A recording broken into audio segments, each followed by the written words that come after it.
Well, this has been an undertaking, guys. Sure as. Yep. So this is How's it going? This is Tyler's first time watching Mighty Morphin. How did you like it? Before we get into this, I gotta say, it was really interesting. I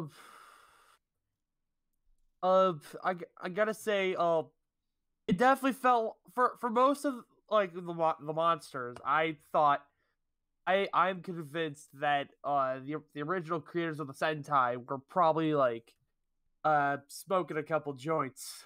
I think this up be like, yeah, a lot of the First early monster. ones They definitely- were, Go ahead, Zangief. to be fair, like they were working like around the time, like the Godzilla films and like whatnot. Like that franchise has been going a long time. fair enough. And Yeah, I remember also- going through Then Saban got a hold of that same weed.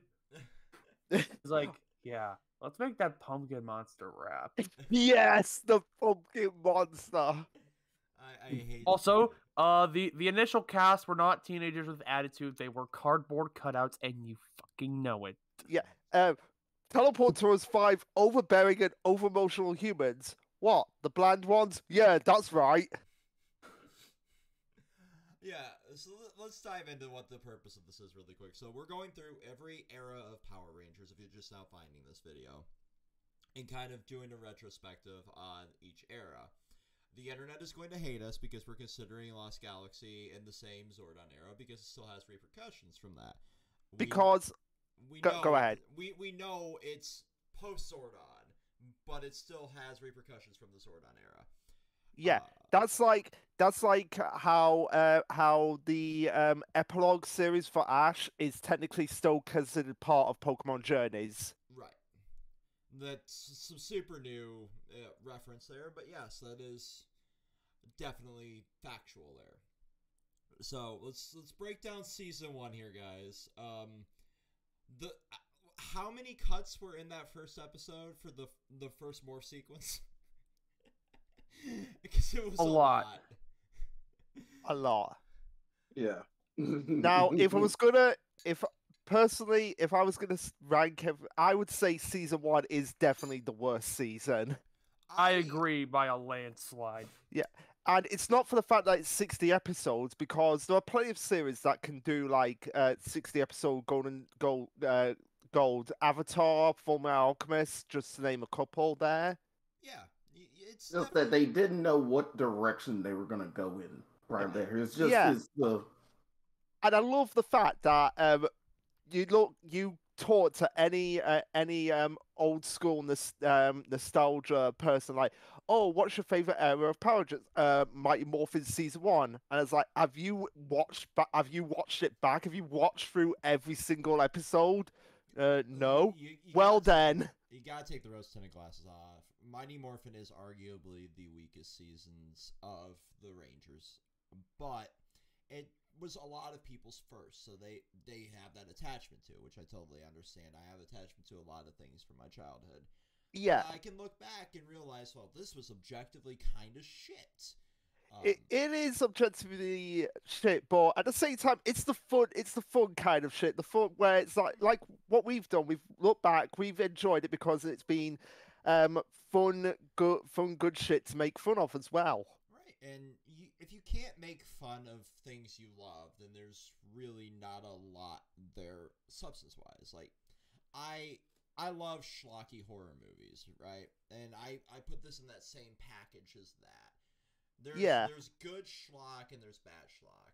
And recently, Winnie the Pooh, Blood and Honey fell into that bad schlock. Oh my god! I was waiting for you to bring that up because I saw the tweet.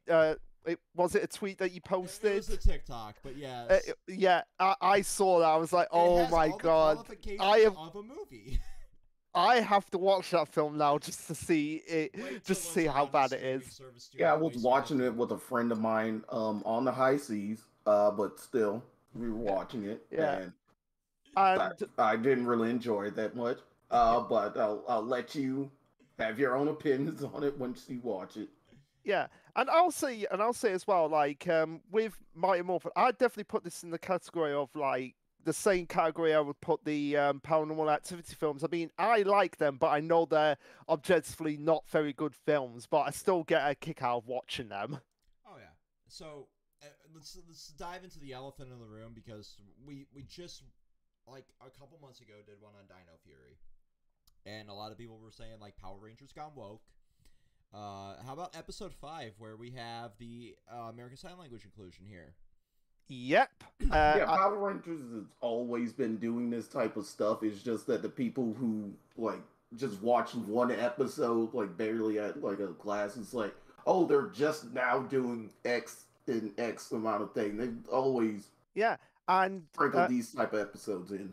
Yeah, and to add on to that elephant in the room, when people go on about characters like, oh, it's gone woke because it has a black person as the main character. I'm like, Zach was right there. Zach, Aisha, Tanya. But like I'm just going like to Zach here, because he was from episode 1. Like there's never been an agenda there. They've always been diverse and, you know, good with representation, even to their own detriment in later seasons, looking at season 3 with the Native American.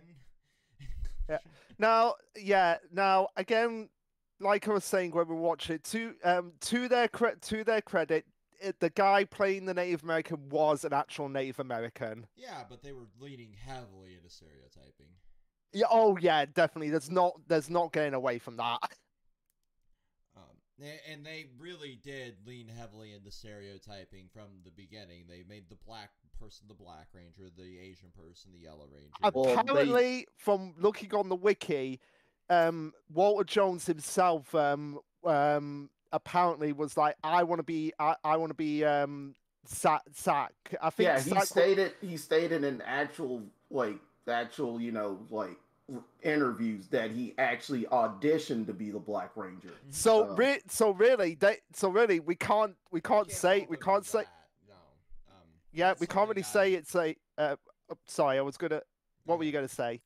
That's something I can't fault then. Like if you wanted to audition for that role in particular. Yeah. Yeah, it's like. Yeah, it's that's pretty much what I was gonna say. It's easy to poke at Saban, given like the hindsight of all the shitty stuff that they did, but I'll admit that's something I didn't know. Yeah. So thank you, Walter Jones, for clearing that up. Yeah, absolutely. Mm-hmm. But yeah, the cheesy one-liners here, like "Great Galaxy Gas, I'll be back" from Monsters. It's just a timeless one.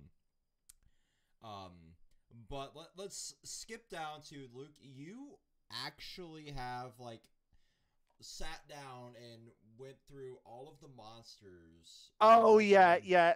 I'm gonna keep doing this for all the errors, because I guarantee this is not the last this will happen. But it's amazing if you look back on Power Rangers, of just how many actors after Power Rangers went into anime.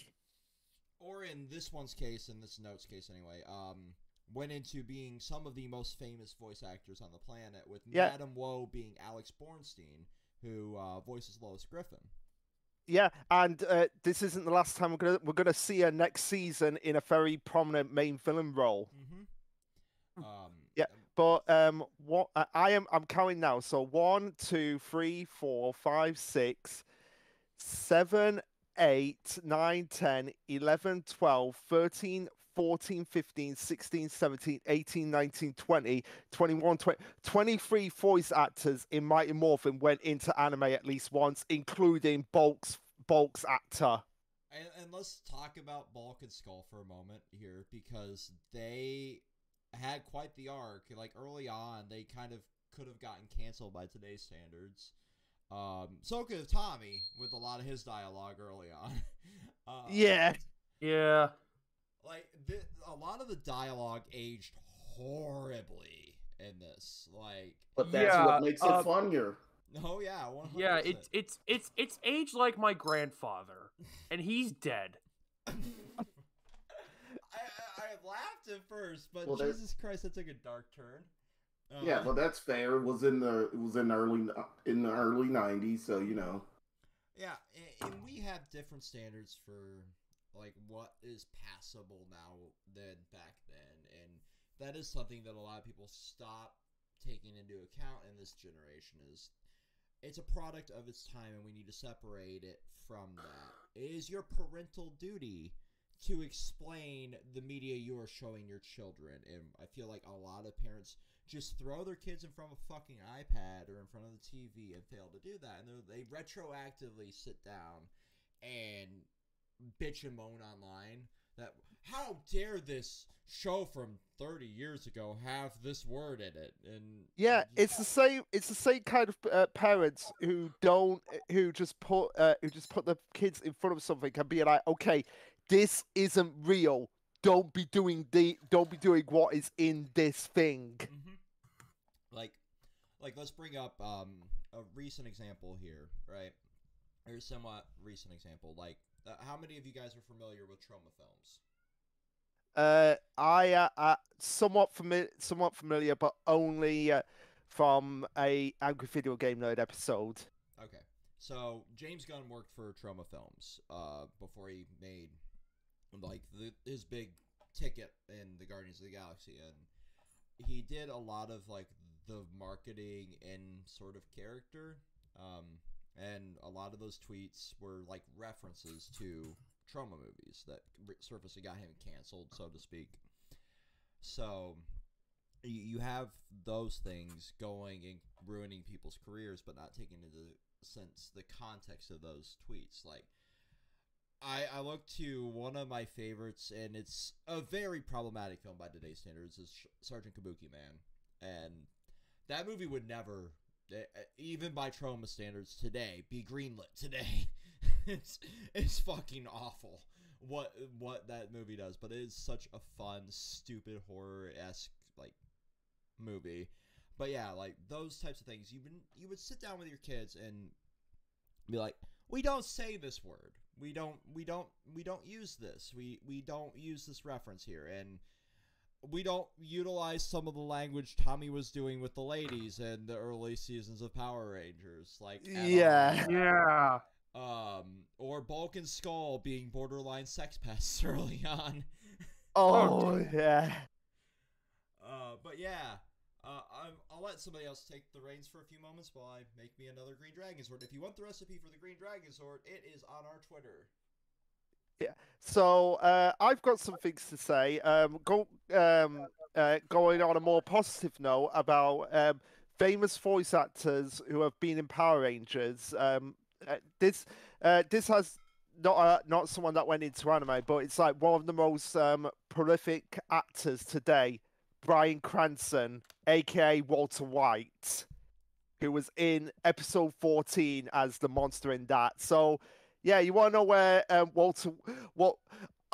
now I've just got the image of Walter White traveling back in time to give the Sentai people those drugs to create these monsters.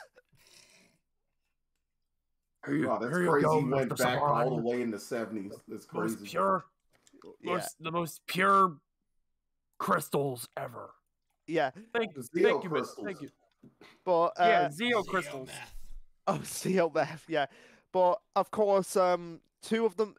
Anyone who's a fan of anime and manga, particularly Bleach, should know Wendy Lee and Johnny Young Bosch, aka Yoriichi and Ichigo in the dub of Bleach, and also Richard Epcot, who was the voice of Songetsu, not our Songetsu, Ichigo's Songetsu. And also Joseph Joestar. Yeah, that as well. So yeah, it's like Power Rangers is like a magnet for was like a springboard for people who were going to be in the Bleach dub. Oh yeah. So having met Johnny Young Bosch, after Power Rangers, he kind of fell on hard times because he wasn't getting any roles in acting, and that was kind of like his passion. And this is like a story he told from a panel I went to at our local con. Red could back me up if he was here. But, like, he was borderline homeless, like couch surfing from role to role. And then he got into voice acting with stuff like Trigun and, like, Bleach and all that. and then that's kind of what springboarded him back into relevancy outside of like being a musician. With I forget the name of his band. Somebody can put it in the comments. I'll find the name of the band, but I think Trigun was the first anime he ever did. It was one of the first. For Johnny Young Bosch. Yeah. Actually, I'll pull that up while you pull up his name. Let me so his band name anyway, not his name. band mate. I Shine. Okay. But oh yeah, it was. Trigun was the first that he did. Okay, yeah. So I'm also saving the logo as a PNG so I can make a thumbnail. I have just woken up before we started recording this, and the first thing I've done is put 2 very, very strong drinks into my body. So this recording will deteriorate over time. So what else is new? No, there's nothing new here. So can we talk about the Green with Evil arc in particular here? Because yeah, it's like nostalgia-wise one of the most popular things, and it helped kind of springboard like the Lord Drakon stuff in the comics. But also, it was a mess going back and watching it because it was some of the most cuts, some of the most jump-worthy editing I've ever seen in like film. And I, like I said, I watch a lot of schlocky horror movies. So diving back into this, having like the last time I watched this particular season of Power Rangers was like right when the channel started. And I didn't notice it then because I didn't do so much editing, but now that I'm more into editing, I'm like, oh my god, that's a lot of cuts. That's a lot of jump cuts in particular. Yeah. It's a mess. Particularly jump cut to Jason fighting Goldar and Tommy and cutting back again. Like, you really could have just had one episode where it was just Jason versus Goldar and Tommy. You didn't have to have the other characters there. Episode 32, my only notes were Tommy canceled, disjointed, double episode footage, and mispaced mess. And we watched season 1 like a month ago. So yeah, episode 32, I was just like poorly paced and dragged. Mm-hmm. But they used like multiple episodes of the Sentai to kind of burn through footage here. Yeah, and also as well, one thing which that was said in the Green with Evil episode 5, which we'll get into because there's a lot of them, like stuff coming out of nowhere, like what prophecy, like Sorda mentions the prophecy has been fulfilled, like what prophecy? Yeah, and prophecy of the prophecy, Luke.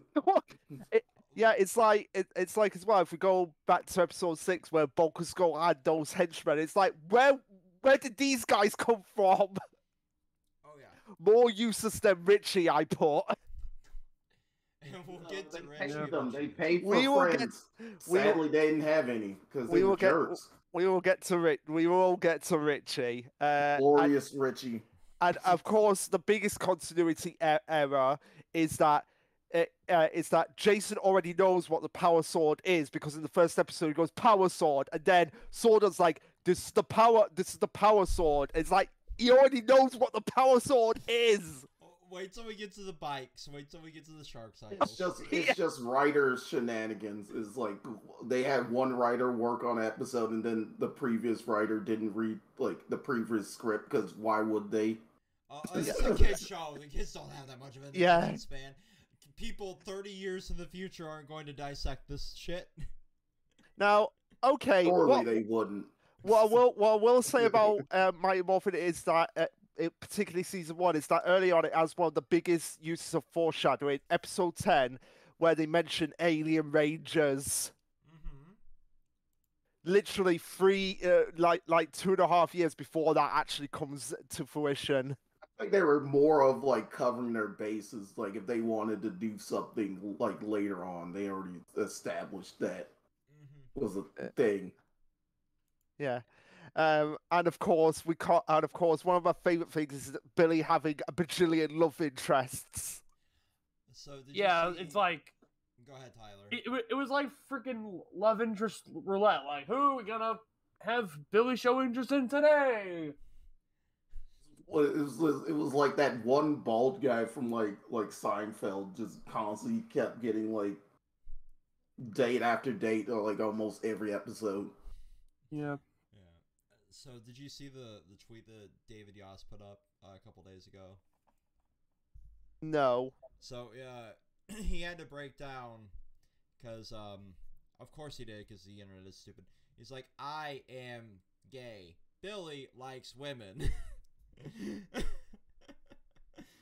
Like, Yeah, and there's nothing. And to all those people out there is nothing wrong with a gay guy playing a straight guy.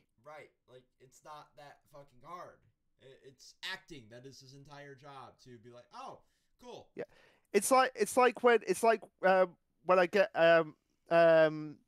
when I get like really it's like why can't I mean I'm asexual, but why can't I play it like say a gay guy? I know gay people, so I should be allowed to play it. Right. It's so stupid. Like the entire job of an actor is to portray a role. It's not to be themselves while playing the role. Because if that's the case, why just cast the actor based on it? Like, oh, okay, so you're an asexual white British guy. You can only play those roles. Right. Imagine how few roles that would have. You know. Yeah. That would It's be kind of like my. Oh, sorry, Kenyon. Go ahead, Zangetsu.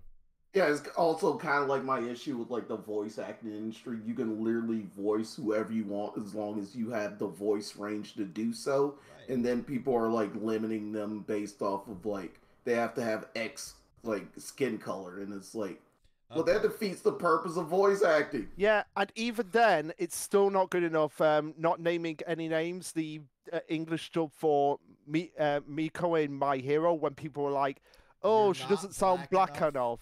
Yeah. It's like Which if is that's not super racist. if that's to not the say to a most black racist person. if that's not the most racist thing I've ever heard, no, I don't know what is. You're a light-skinned person. You're not allowed to play a dark-skinned character. Okay? Then you are exactly what you are considering the casting director right here. Yeah, you're exactly the issue. Like, please leave. Please leave the fandom. The door is over there. Yeah, that was my issue with like the whole Apu thing going on, and then like I saw Mirko like early on the channel's infancy. I'm like, are you fucking kidding me? But yeah, no, that was a thing he literally seemingly had to tweet about because they're like, but you like the one alien ranger, so you can't be gay. So you want to know what's funny? You actually want to know what's funny about all of this? It's that okay, there's this show in England called Gogglebox, which is basically Reaction, the series, where they get a group of families together and they react to British shows, and they basically record that. One person saw a program which had David Tennant as like a infamous serial killer, and they were like, "So wait, it's Doctor Who a murderer now?" I'm sorry, what? That is legitimately what they said to the Evan Peters secretly Jeffrey Dahmer? It's like when I saw that, I was like, excuse me, but last time I checked, I'm just gonna use a role I'm playing at the moment. Last time I checked, I am not the king, the fake king of Milan who's trying to kill my brother. I fucking hate the internet. I really do. What does everybody think is like the most like disjointed episode of season 1? Because I've noticed a few. Oh, there's so many. 54 was pretty bad because like you had even the music cues off balance. Like Goldar's music kicking in like 3 minutes early. Oh, that yeah. Or like how about the like I there's like a lot of like close-ups of Squat and Babu in Rita's palace, like getting up in their grill. Oh, let's go do some dumb shit. Yes, we're going to be the plot device for this episode, everyone. Actually, that's actually quite a good impression, Tyler. Thank you. I practice.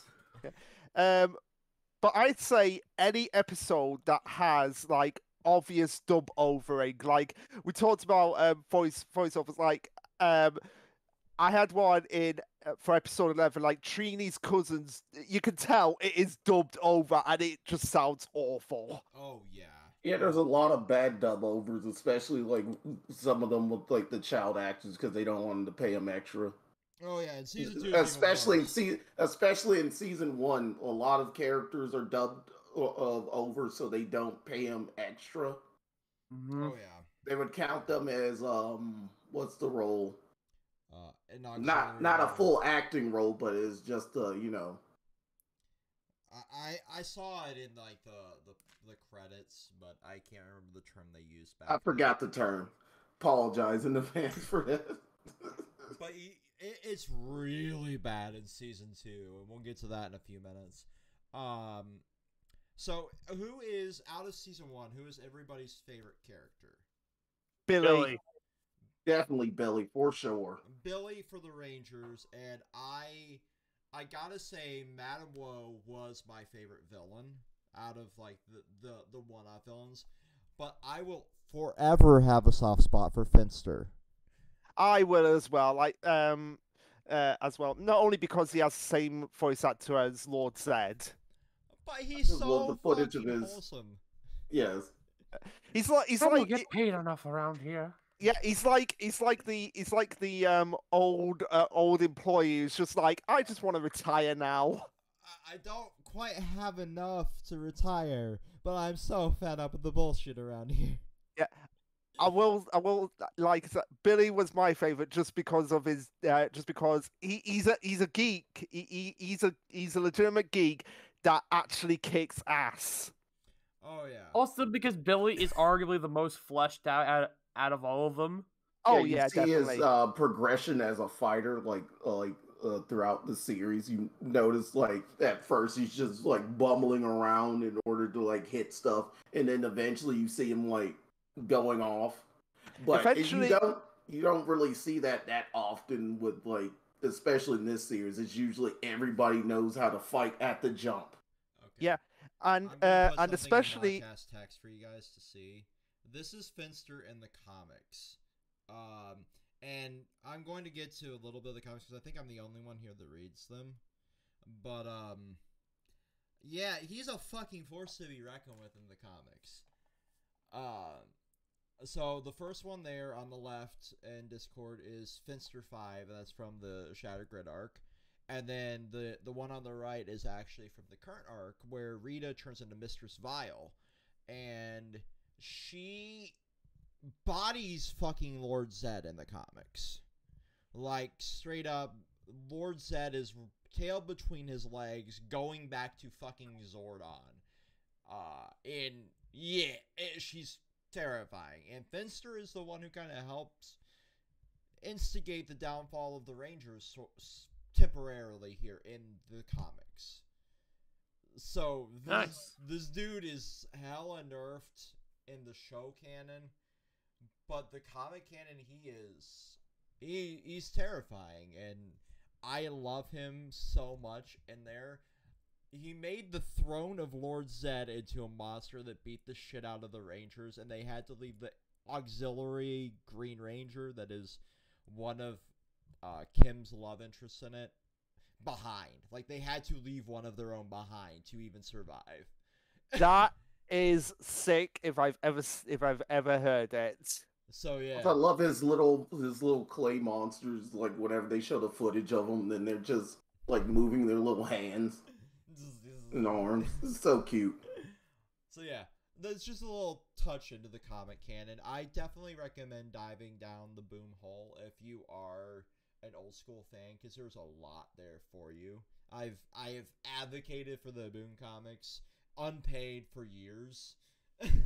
So go read them. And if you can get your hands on them, because I know it's very difficult, like the hardcovers have like bonus comics inside of them with like expanded stories, including like the origins of Mistress Vile is inside of one of them, the most recent Go-Go Power Rangers hardcover. But yeah, back to the actual show. Yeah. I find also kind of funny because later on we meet her dad, so essentially we just she's just going by her last name. Exactly. Yeah. So I guess her full name is Rita Repulsa File. Yes, basically. And I don't know exactly how far it is because it's still like midway through the story arc, but she kind of is like fulfilling the role of like the ultimate evil in this universe. Zordon and Zed, like I said in the Discord, in the mod chat, kind of prepping for this video, are of the same race. They're Eltarians, which I think was kind of like Zordon's actual like origins was kind of touched on inside of the 2017 movie, I believe.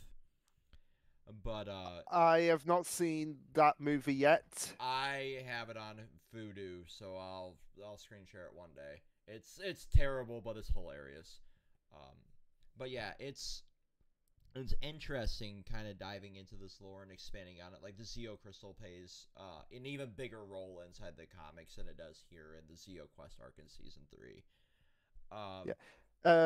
One thing I really want to bring up, quickly going back to Billy, is one of his really really stupid but awesome inventions that is coming back in the 30th anniversary. The rad bug. The fucking rad bug. The rad bug is a significant, like, Yeah, it's thing not... in Tokusatsu history for both of the series, which is funny. Yeah, it's like, how on earth did Billy invent a flying car? I mean, it definitely wasn't magic like Harry Potter, but it definitely kind of... I stand by the fact that this flying car in the Chamber of Secrets in Harry Potter was inspired by the fucking rad bug. Fight me. It had to have been. It had to be. And also, I just find it funny. Like, I just think about, like, Saban in a room full of people. It's like, now, how are we going to use this flying car footage that we got from Toei? The nerd. Give it to the nerd. Of course, the nerd. Good. You get a bonus. But the actors don't. Actors get a paying pay them. cut. You get a 1/10 of a penny. I must buy more food. I must buy more sheet cake for bulk and skull bits. Sheet cake is not cheap, like, even back then. Like, I don't know. Yeah, I really wish I could look at the like Saban financials for how much they wasted on food and diapers in this show. Oh, yes. Yeah. Oh, by the way, since you brought up the diapers, we need to talk about what I believe is the stupidest bit in any Power Rangers season. No. That comes in Turbo, Luke. That comes in Turbo. Oh, no. I can stomach that. Pun intended. But yeah. The first part of the Ninja Encounter, which introduces Adam, Aisha, and Rocky. So we're just skipping to season 2 here. Oh, we can skip. We could go back if there's anything else anyone wants to speak up on season 1. There was one episode in which they would literally like jump into the Zord. They would handle the quote unquote conflict, and like. They literally resummon the Zords just to have another Megazord fight. And I forgot which episode it was in. I did not write that down, but I do remember that. Yeah, I did not write that down as well. I think it was the what? It was post Madam Woe. I remember that. Was it the Yolks on You or something like that? Actually, give me like 5 seconds. Now, I might be wrong. But I remember it was at least one episode in season 1 that did this. The Yolks on You. Or Two Heads Better Than One. It was either one of them. It looks like it might have been Yolks on You.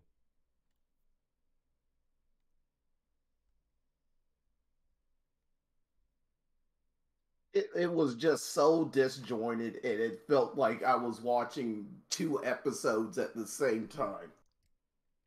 Yeah. Either way, yeah, I know what you're talking about, and it is ridiculous.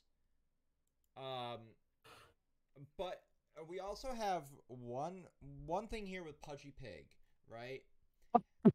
pig. Which is arguably like one of the most famous monsters in all the Power Rangers because let's be real, it's a pig that has a bottomless lunchbox, and it is utilized multiple times here because it's used in like the recap episode as well. Because it has even referenced like throughout a couple episodes. Right, it's definitely. Can we talk about the bottomless lunchbox here and the fact that also we beat the monster by making him vomit? Yeah, which makes sense. Which ironically isn't the last time they beat a monster. By making them vomit. No, it's there's a lot of horror in this. I'm sorry for by overeating them. There's a monster in Mystic Force that kind of gets defeated that way. Isn't there one in?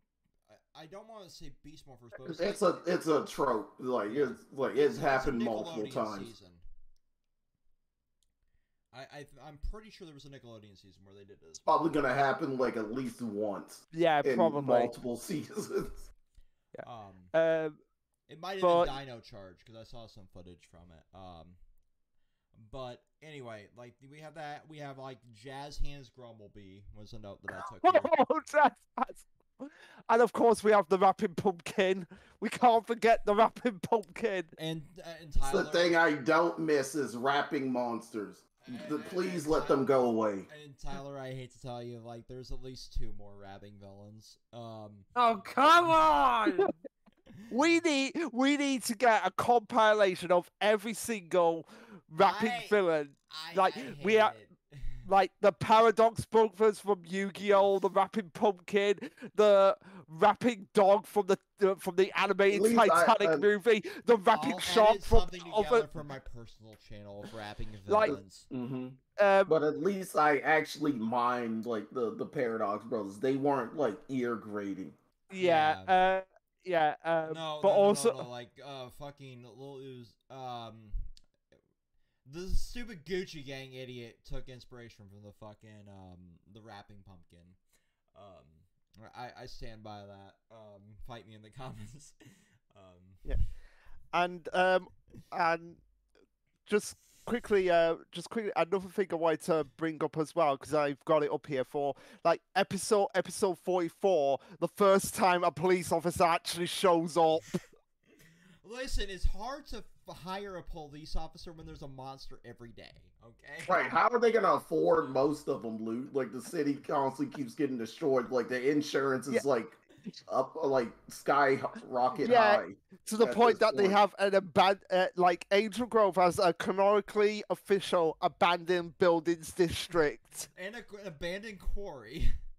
And an abandoned quarry, and the only businesses it has are a mall. Wait, can we get and a school? Right.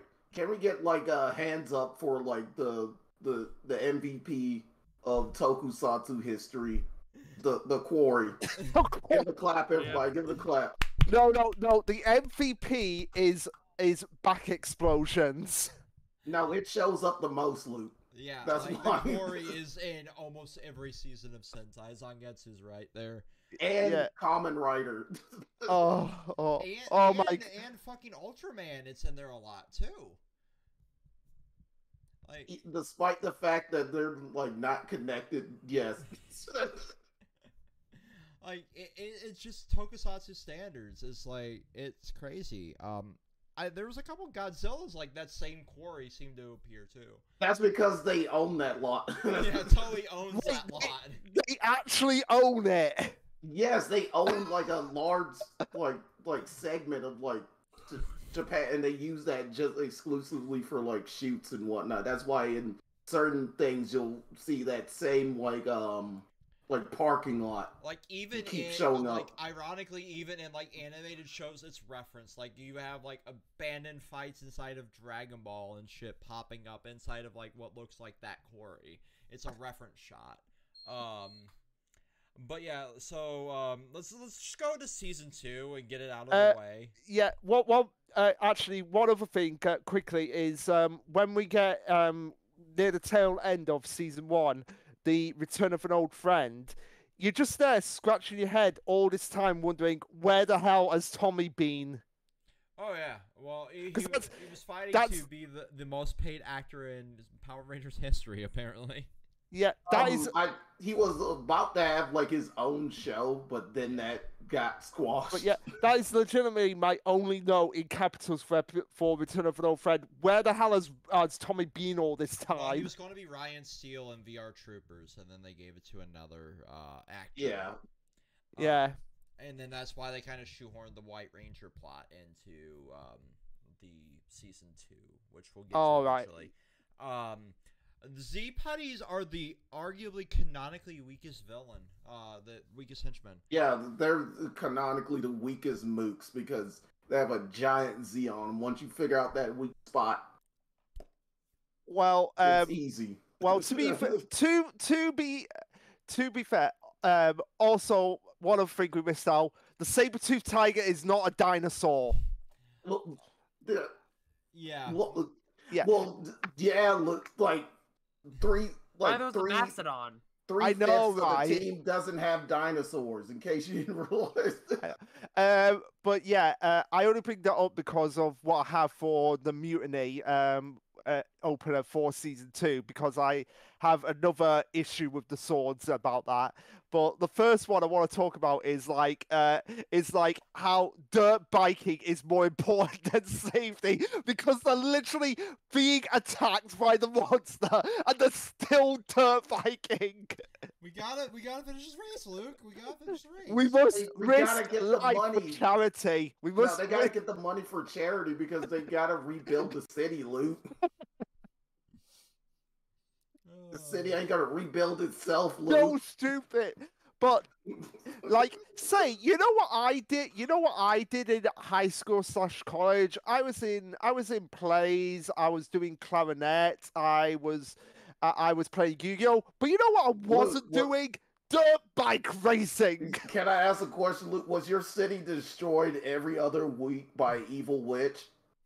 Nope. But my sanity was. That's why they're doing it, Luke. So I did a lot of extreme sports in high school, and that's why I'm in the situation I'm in now medically.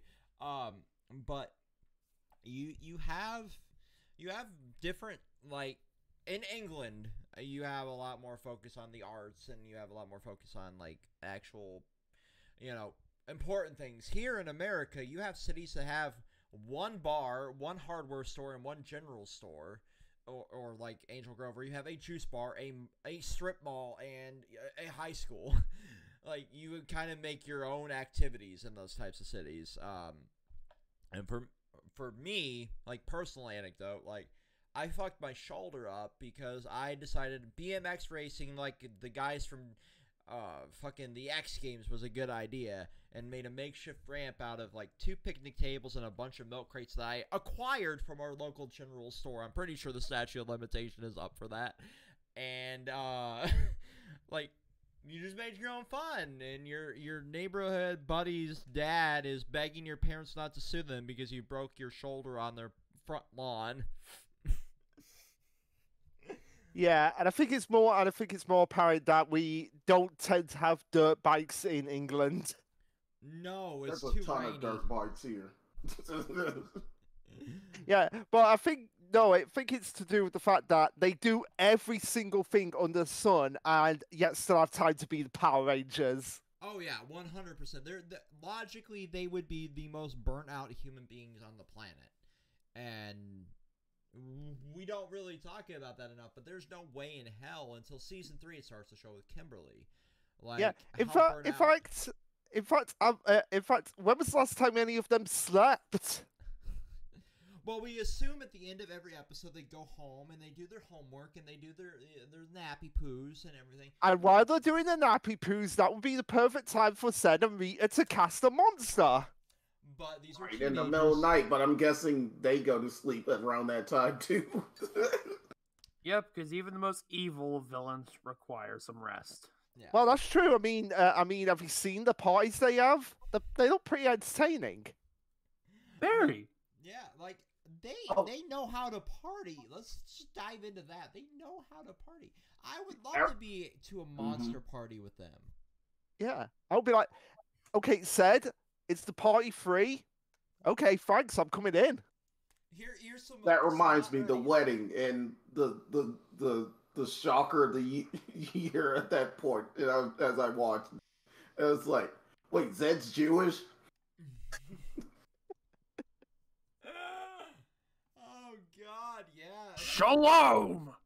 Shalom, motherfuckers. I'm Jewish. I just want to go back and ask like Saban this, like what's the Why? deal with the evil Jewish overlord? Do You- the you Jews wanna- like you want a mortgage, Saban?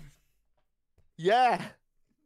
But but another thing I want to talk about is that it quickly going back to the mutiny very briefly, Billy's device in that episode has to be like one of the weirdest things it's ever caught up.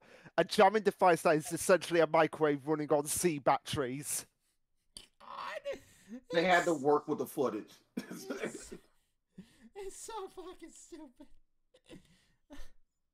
It's so fucking stupid, okay? Like, I know. most of Billy's inventions make no fucking sense. And I understand, like Zangetsu said, they have to work within the footage. But my brother in Christ, who is hunting down sea batteries in the middle of a fight with monsters, okay? Oh my god. It sounds like something out of like RVB or like some sort of like. It really Um, does. Oh. Okay. My favorite part is like, oh, I put the batteries in wrong. No, right? He did put the batteries in wrong. You're right. Oh, fucking hell. So the season 2 was the beginning of the White Ranger. You know, the waning. Of the Green Ranger. Yeah. But before we get into that, one other note I had is just the amount of times the Rangers get turned evil. Like literally 2 episodes back to back, we had Rangers turning evil. We had the bully arc, and then we had the Wish Rangers. Yeah, and it's just like, how many times do Rangers need to be evil? Once per season, sometimes twice per season, apparently. Yeah, it happens a lot. Yeah, it happened to Tommy like a dozen times. And then Catherine in season 3 a couple times. Like the residual effects of like Rita still might be lingering all the way into Zeo. Yeah. Not wanting to spoil anything for Tyler, because like all he has watched at this point is like Mighty Morphin and Dino Fury. That's why like I was in the Discord just dodging around like plot points with Zangetsu. Wait. With that one, I was just referring to like question. the season in which they were in Angel Grove. Yeah, just one quick question. Have you watched Dino Fury, Tyler? Because I don't remember you watching it. No. No, he Oh, didn't. Shit! That's right. He didn't. We still have to show him Dino Fury. Yeah. Oh fuck! I genuinely forgot that he wasn't a part of the Dino Fury episode of this. So this is like, he's a virgin of Power Rangers. As weird as Well, not a virgin anymore.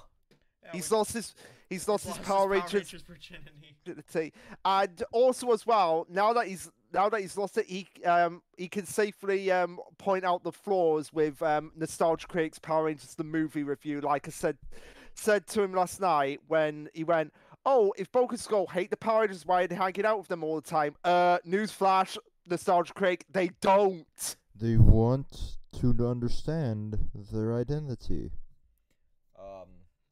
I actually really love the Power Rangers. Like, I don't know where he got that from. Well, I mean, the Nostalgia Critic isn't the brightest bulb on the fucking tree. Oh yeah, he just cherry picks stuff for to cherry pick about what he doesn't actually watch the thing in which he's critiquing. Yeah, most of the time. But anyway, let's get on to the elephant in the room with the White Ranger, Richie, the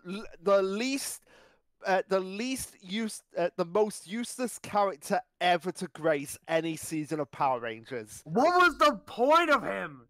The point of him was to be a red herring. That's what.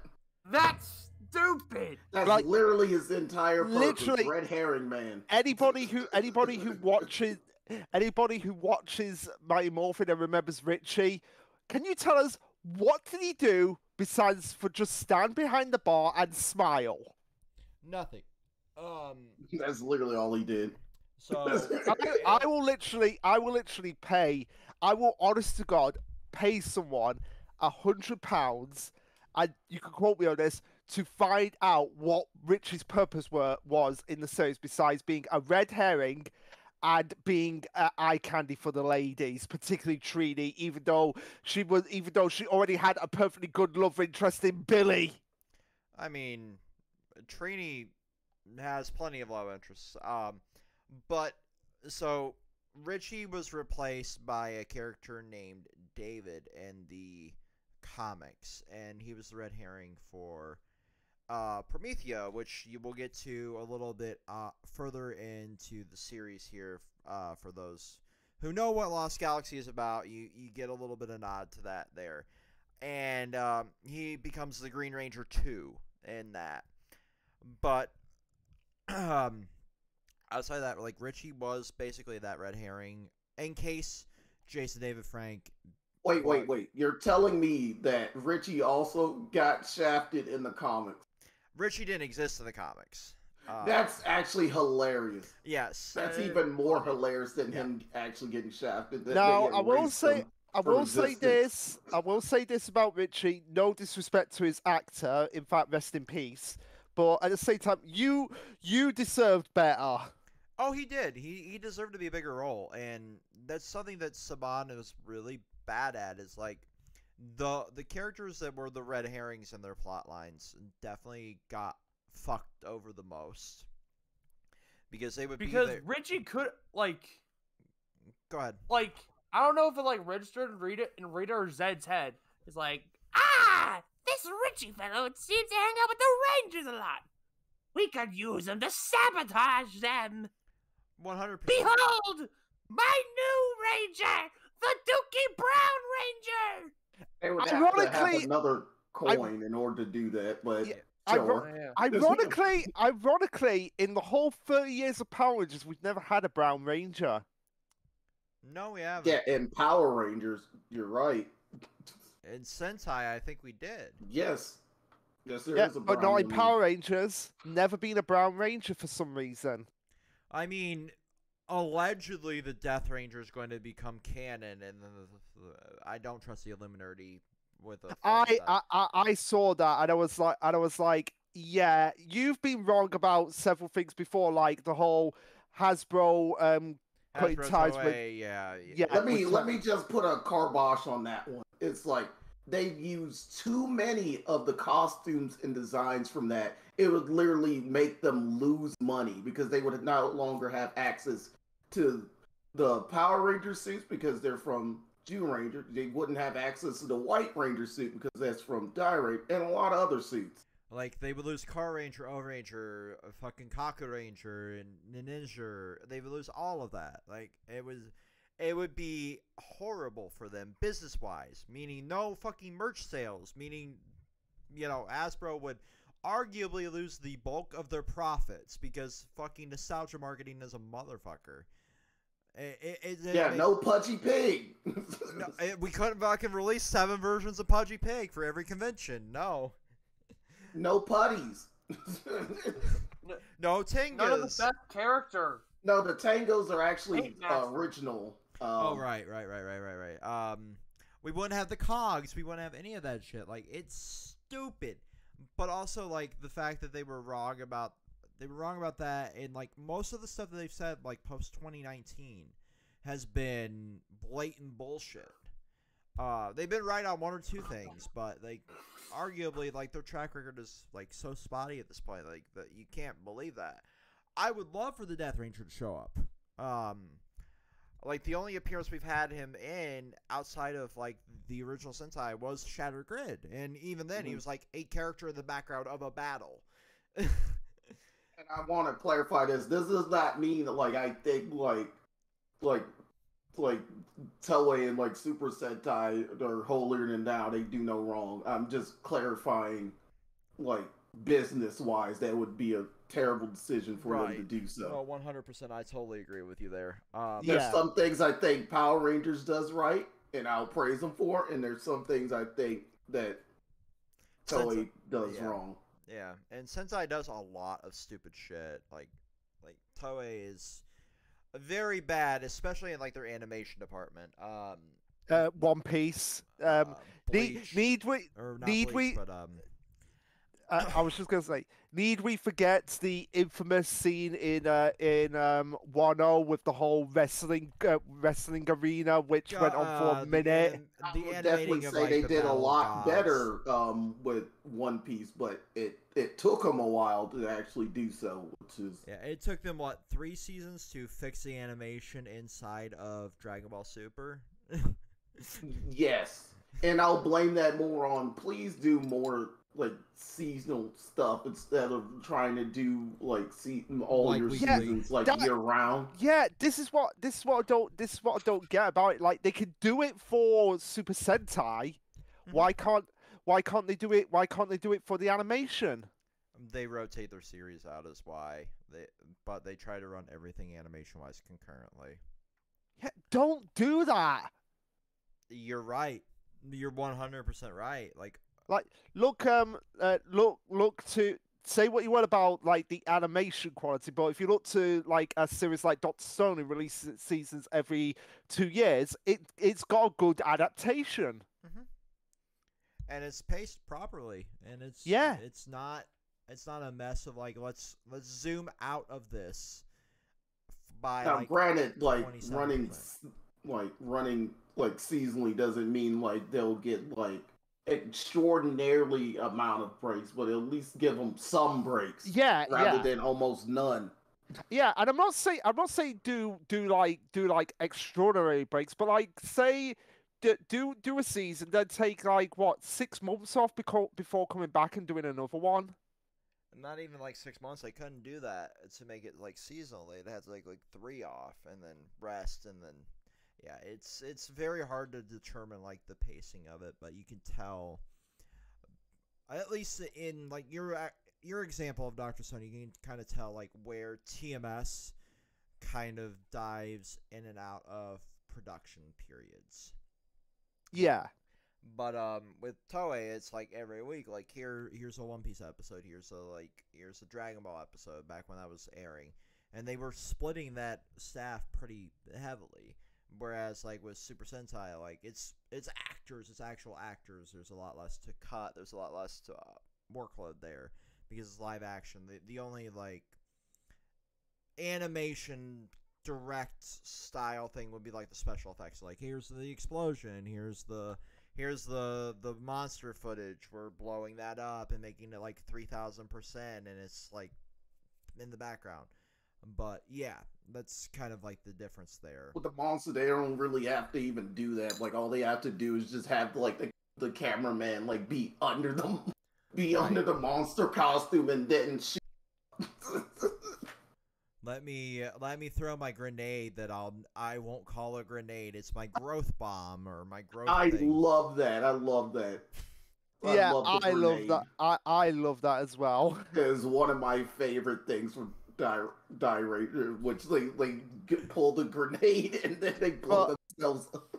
I will say one other thing I love is just like the monsters saying stuff that make absolutely no sense. Like in the episode Song of Guitardo, which Guitardo has to be one of the stupidest names for a monster ever. If you say it too fast, it sounds like something very inappropriate. I know, but like. A guitar with no strings and no puck. It's like, how does that even work? I mean, magic. Season 2 also gave us one of the most memed episodes ever in episode 12 because it's the duct tape staff episode. Oh yeah, the clear tape on the staff because it's the Green No More episode, isn't it? I believe so. Yeah. Yeah. Because, oh my god, because it's the episode with the Dark Rangers, isn't it? It's the Wish Rangers. Yeah. The fucking Halloween Party City Power Rangers. Party Yeah, City outfits look better than that. I've seen them. Which, by the way, I had a Party City Power Rangers outfit as a kid.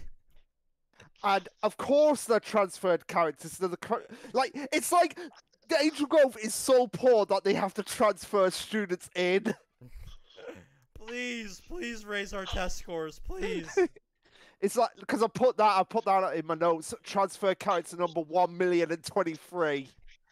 Well, people are constantly leaving because of really the monster blame them, attacks, and people are in the cities like putting out incentives in order for people to come into the city. It's like early 2000s Detroit. Please come work in our city.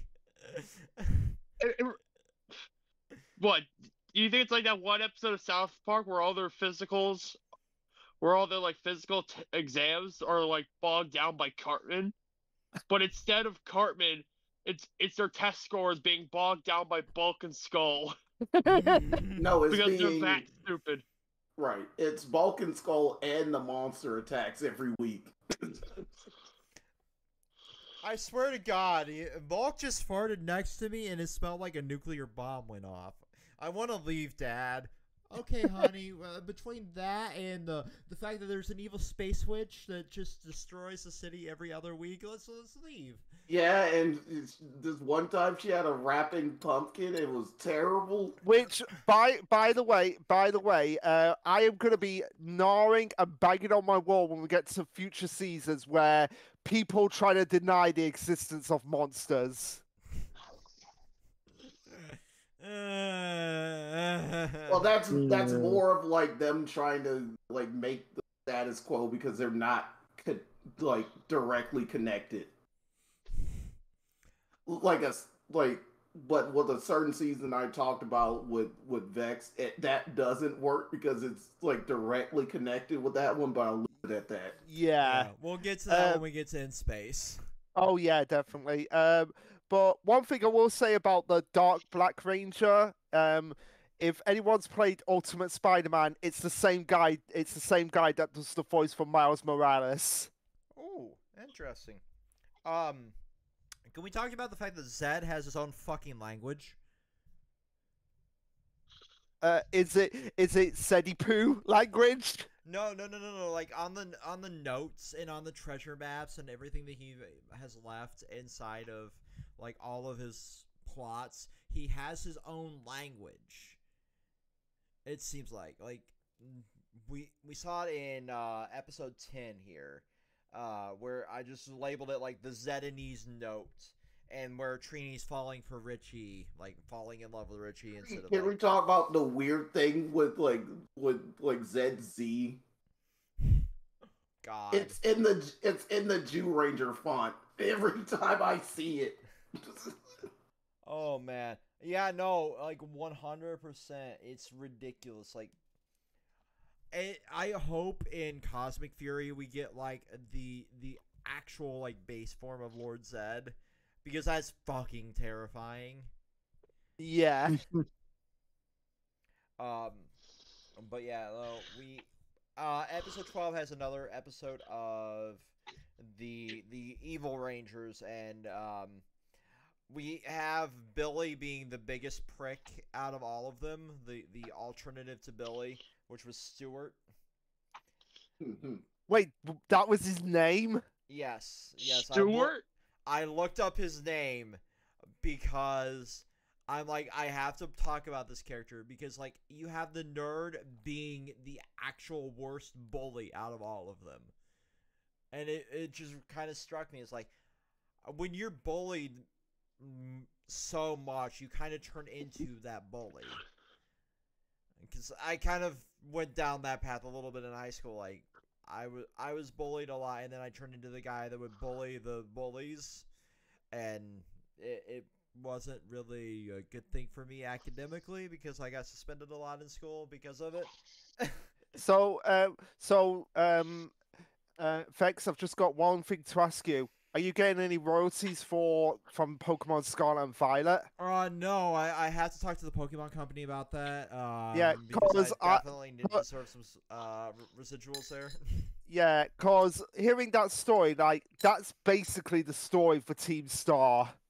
I've kind of hinted out at that because I've been following like the subreddit. I still need to dive into Scarlet and Violet, but yeah, it definitely rings a little too close to home there.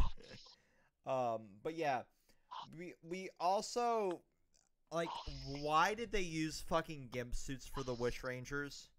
I have no idea. Don't know. Are you sure? Just one question. Are you sure it was Stuart? Because I'm looking on the wiki for it, and it's Bobby. Is it Bobby? Did I mix my notes up?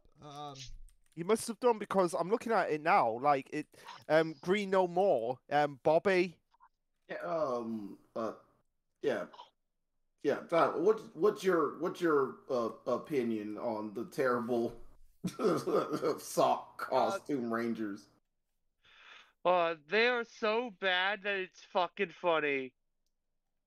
Have you shown anyone else that costume, Tyler? No, I have not, but I ought to. I think I think it was Alistair in your server who was talking about liking Power Rangers. I think you need to show him that. Green No More. But yeah, the episode after Green No More, the Missing Green episode, I literally have for that good development for Jason, actually saving all the Rangers, but it becomes void by white light. Yeah, no, it's so sad because he had that little bit of like What it actual- means to be a leader, and then it's like, congratulations, Tommy, you are the leader. I hate it. I hate it because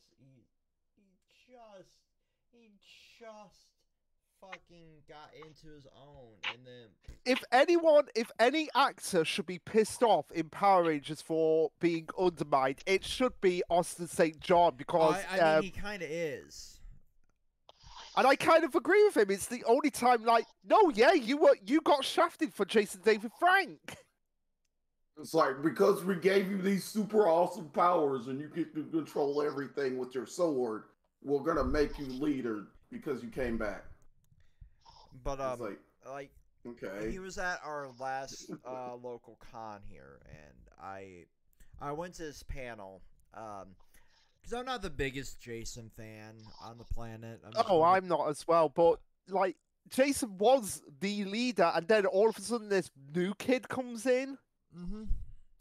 But so his story, and there's always multiple sides to every story. And I'm so thankful for our local conventions because they actually allow like one-on-one or like little group panels. Like we had like a villains reunion where like Bulk and Skull and like I don't know why they consider them in this context to be villains, but we had them. They're not. They really aren't. Goldar, Ivanus, the dude Rancic from RPM or SP? Time Force. Time Force. It's a season I didn't watch a whole lot of. We had him. We were supposed to have Zed, but that's right when his health was waning. We had Barbara Goodson and Carla Perez pop up as like both versions of Rita, one being the suit actress and one being the voice actress. But anyway, like we had a lot of them pop up. We've had Jason Font, we've had Zach, we've had I believe it was supposed to be this year. Jason David Frank was supposed to be there, but unfortunately he passed away. But anyway, and this year we're having Aisha's Aisha's actress being there. But anyway, like Jason David Frank was there during the summer con, and he told the story of like the second he tried to unionize the actors, like get them fair pay, from the cameraman on down to the voice actors, like your your Richard Horvitz and all that playing Alpha 5. It was the second they started writing him out of the story. And which is sad because, like he said at one point, like he could have basically worked at McDonald's for the same amount of pay. yeah, no, he told that story. Like, he could have been a greeter at Walmart. He could have been like a fucking a burger flipper and made the same amount of money. And it rubbed him the wrong way. Like, I agree, because Power Rangers at that point was big. It was huge. You should be getting like mega royalties. No, it's not even just the royalties of it. It's the fact that they used his face for action figures without even consenting him.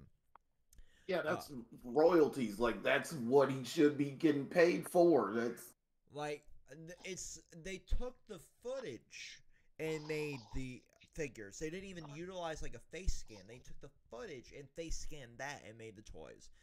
They did so much fucked up shit behind the scenes with that series that there was a corner cut for every dollar made. It was essentially the story he was telling. And it got to the point like where even like during the villains panels, like Bulk and Skull were saying like they were the ones inside the harnesses for most of the stunts, and like there was moments away from them dying at times, like during the production of the Hollywood movie, not like any of the dog shit like specials. Like, it was like the actual like movie. Like, they had crews there for the first time, but it was, like, so dangerous filming in Australia for that movie that it was terrifying to them that Bulk almost got dead filming some of the scenes. It's fucked up. That's insane. Can I ask something? In the movie, is it actually them skydiving? Yes. Yeah. You would have to pay me. I will say this right now. You'd have to pay me like basically £10,000 up front to ever do any skydiving stunts. I do it for free. I've always wanted to skydive. That being said, like, any of my like compensation would go to like the people in my life. If I'm just like, I pulled my chute a little too late. Please give the guys. You know, like, no stunt coordinators on some of these scenes, like none. It was like, do what you want. It's the most terrifying words you could ever hear as an actor. It's like, wing it. So yeah, like, Saban was fucking stupid. It was really bad. I'm going to go grab my DoorDash real quick. If you guys want to dive more into season 2, I'll be right back. Yeah. So unfortunately, by the episode Opposites Attract, that's when we lose also Trini and Sack, which means up until they actually depart the show, it's just voice actors for their roles, which is why you never see them on screen with Adam, Aisha, and Rocky. Because of like the red like voice actors like voice, like I just call him Hank Hill Range, because it's like it sounds like a guy just trying to do like the accent. I know, like, I have but he's that. doing it so poorly. I have that in there. I have awful Jason Dub. You can honestly tell that is not Austin St. John's voice. Yeah. But yeah, since we're up to that point in the series, if I could go back to it, yeah, here it is. The ninja encounter. Like, why? Intro. Why? Baby stroller. Why? Oh yeah, the baby stroller scene was so outrageous and so long. It was like, what? This stroller has a V8 in it. Why? Which fun note. It seemed because the baby in that episode is actually Jason Dave Frank's son. So it seems like that he brought his son onto the set. It was like his wife was like, I need you to babysit for a while, but I've got to do filming. It's like, I need to go somewhere. It's like, oh fine, I'll take you to the set. And then they were like, why have you brought your son to work day? It was probably, I thought it was bring your kid to work day. It was like, fine, we have to write this storyline around your son now. Wow. I honestly wouldn't be shocked if that was the reason. If that was legitimately the reason that he had to babysit for a day, so they wrote the whole storyline about him being babysit by Bulkin's skull. It probably took a while for them to write that, so I'm thinking like the baby that they were going to use for the episode didn't show up, and then luckily for them, like that you brought us the work, and that's how the episode happened. Yeah, that is my take on it. But seriously, the baby stroller scene is probably the stupidest scene in any episode of Mighty Morphin Power Rangers. The entire intro took 7 minutes. I timed it. Oh my! Yeah, it's like there's so many things wrong with that. It's like it goes into the grass. How is it? It goes into the grass and then speeds up. I know exactly what this inspired. I know exactly what the sequence inspired. Big rigs over the road racing. Look, how does this happen? The baby stroller went into the grass and then it speed up. Like, yeah, how is that possible? It's like the trucks in big rigs like go up the hill and they speed up the hill when that doesn't follow the laws of physics. Well, that entire game is so buck and bogged, it's like pointless to even try and dissect it. Can I have a mini rant for a second? Why? Yeah, go on. Or go ahead. Like, I love DoorDash. I love DoorDash with all my heart as a creator. But I also understand why they put the tape over, like, the straw hole so somebody can't drug you. But my brother in Christ, fold it over to where we can pull it off instead of having to stick a knife into your drink to pop it open to where you can have your lemonade. That's all. I love Wendy's, but that's so stupid to me. But also, like, in that same episode where we're talking about like the stroller, can we talk about the teacher and how irresponsible that teacher is for just leaving the stroller unattended, basically? Oh, for sure. Oh yeah, for sure. Leave that fucking baby carriage unattended. Like, if that happened IRL, like, Child Protective Services would be at his door that very second. Well, I wonder half the time if Child Protective Services in real life are even doing their job half the time. Because I see in my store like kids who are like 5 and 6 year old coming in without their parents. I'm just there thinking like, where are your mum and dad? Well, it's one thing to leave a kid unattended in a store. It's another thing to leave them unattended in a fucking area where, like, space witches and, like, demigods and all that shit pop up on the daily. But and you know they exist because they constantly keep coming up on the news in your face. Yeah. Like, the teacher is so irresponsible there. I understand it's for the plot. But the teacher's so irresponsible. Like, he also left the kid unattended in his fucking vehicle. Like, yeah.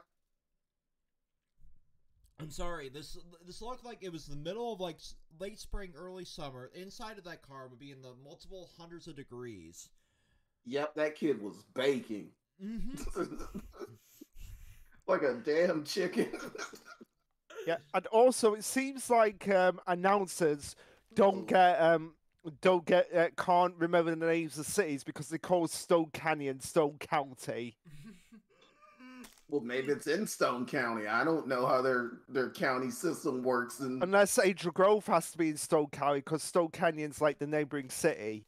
That could be too. Like, who knows? Like, they could have a made-up county for like both of these like towns to be in. I don't.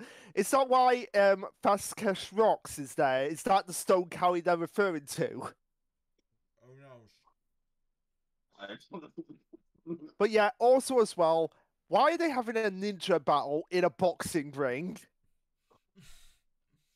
There's a lot of weird choices they do with like these quote unquote like sporting events like throughout the show, and I can like pinpoint every can be here like all day. No, like 100%. Like we have a lot here. Yeah. One thing I will say about the Ninja Encounter is that it does one good thing right. It shows Boku's Skull's true nature. Babysitters. What was the diaper budget for this mini arc? I It's need like to a know. massive box of diapers, and those are not cheap. And the only one that was properly applied was to Skull's head. Yes. I'm glad you pointed that out when we were watching it, because I wasn't really paying too much attention to like what was going on screen there at the moment, because I was busy dealing with like IRL Yeah, as stuff. many times as I've changed diapers for like actual babies and adults, I won't go further than that. It's a headache. You know, life happens. But I just noticed that it's like you correctly apply it to like your friend's head, which is harder to do than to actually just do it to like the baby. Right. Like having applied enough diapers in my life too, like it's not the, I know it's like, well, it's so easy, but no, it's not really easy when you've never done it, firstly. And secondly, like having just been thrusted into that role and applying it to not the infant is very, very challenging.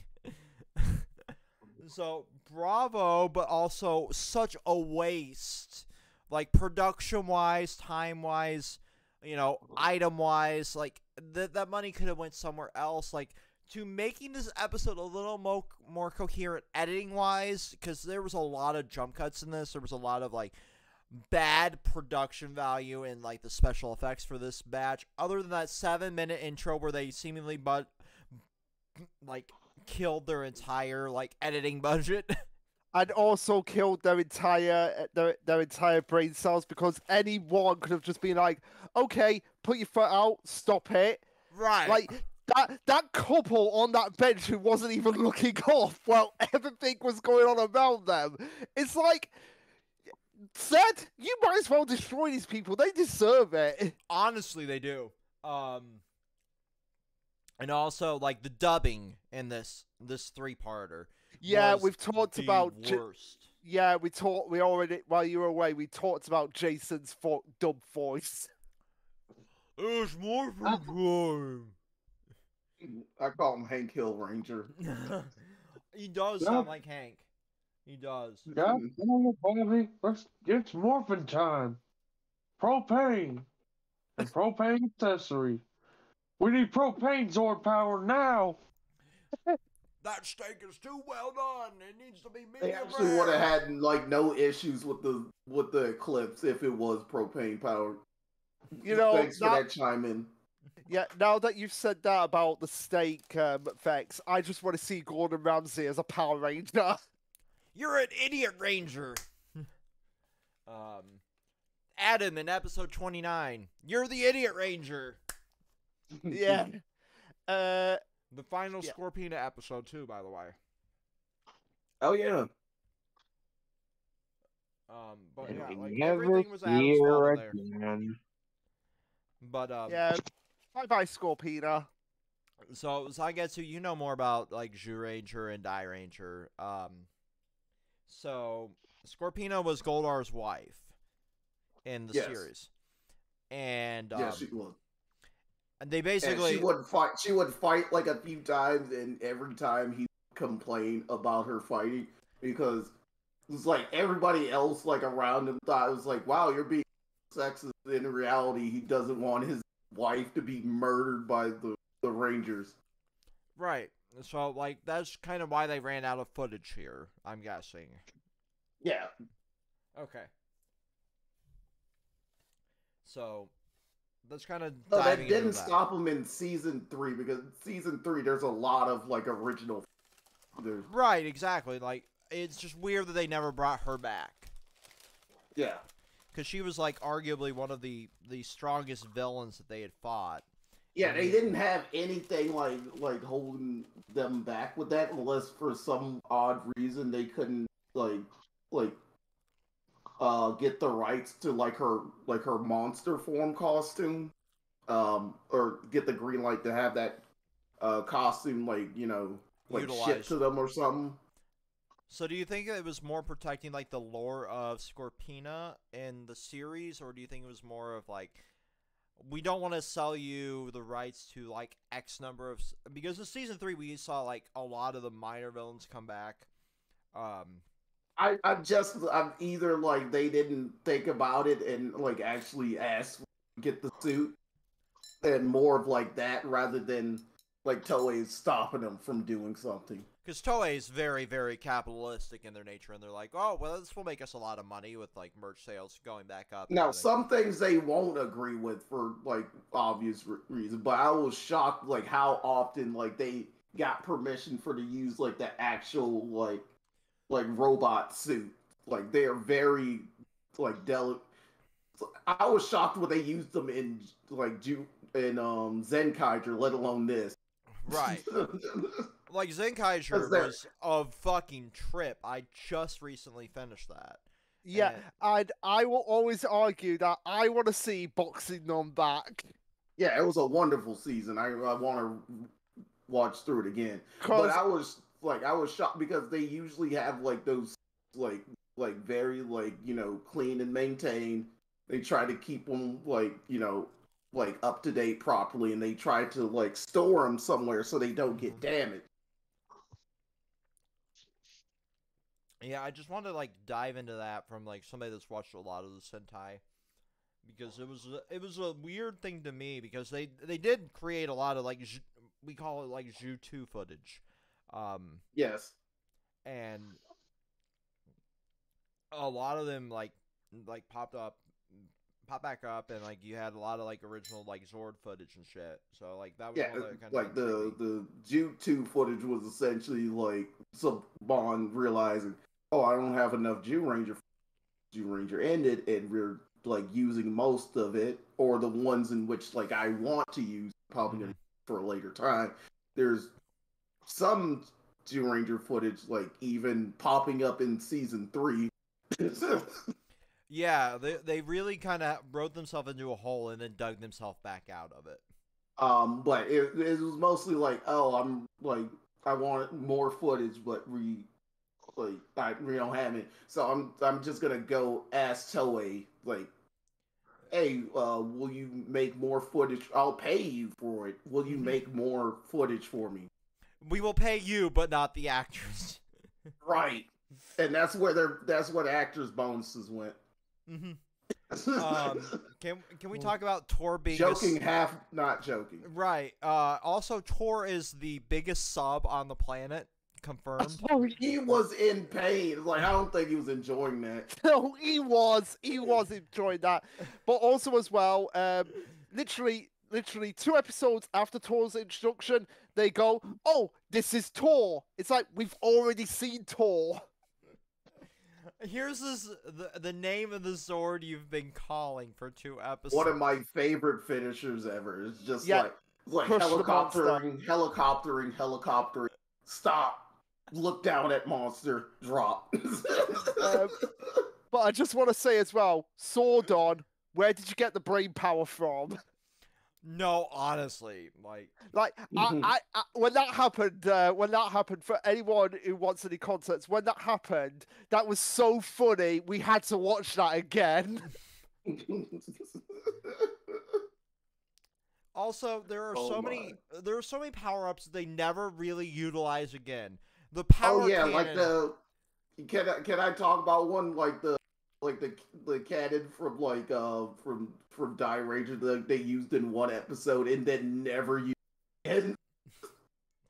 Honestly, like, yeah, there's that. There's also the power cannon that I think had one. It was being built in one episode and then utilized in another and then never seen again.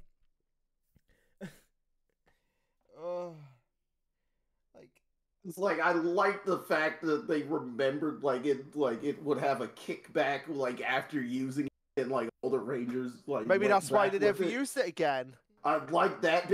Come on now. You're utilizing logic with Power Rangers, Luke. I will try and be logical because I have to be the one to be logical. But every time I try to be logical, if you want to be logical, like they have access to the Ranger suits mostly in season 3 for like you know We'll but get they don't use their ranger guns for we'll just get to about that. anything We'll get in to that. season 3. Yeah. We'll get to that. We'll get to that near the end of season 3. Yeah, but like I try to use logic, but every time I try to use logic, the plot drives me insane. No, honestly, you're trying to use logic with a tokusatsu series. That was your first mistake, Luke. Tyler brought this one up, I believe. It was episode 35 of season 2. How racist they were with the and he's deafened. God fucking damn it, Tyler. The racist gypsy inclusion here.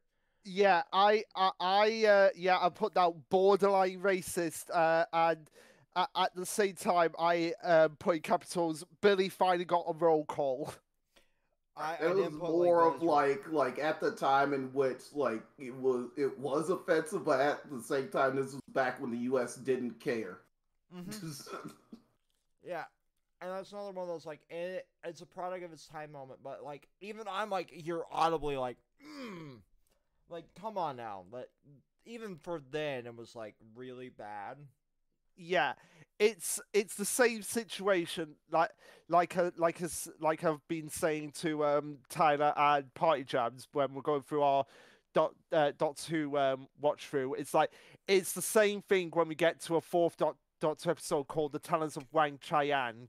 That is legitimately the title, and it's the most offensive racist thing ever in Doctor Who. It's not somebody's name. What? I thought it was like a character's name. No. I think it is a character's name, but at the same time, it's like on the level of like Cho Chang from Harry Potter. The only way it could be even more racist is if the N word was said. Well, we don't want that in Doctor Who. No, we don't. We would really be hurting the shareholders of the BBC, who are already incredibly transphobic and utter pieces of shit. And also protectors of certain other groups of people that we don't that will not be mentioned, but it has the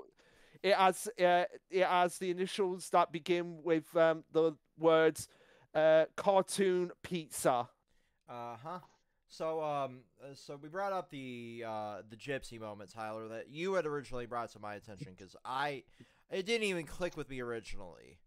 But you brought up like how offensive that one was. I'll let you dive into that here really quick. Yeah, they brought in a Romani woman and calling her that G word. That's actually like not a really good word to say. Mm-hmm. That's like and that's why I'm only using it in the context of the series right now, because it is in its own saying a slur, but in using it in the context of the show here, Bulk and Skull were utilizing it to basically find the identities of the Power Rangers, which is the entire plot.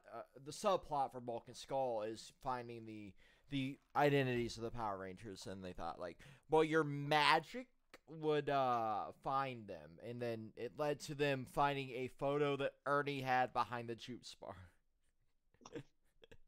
and the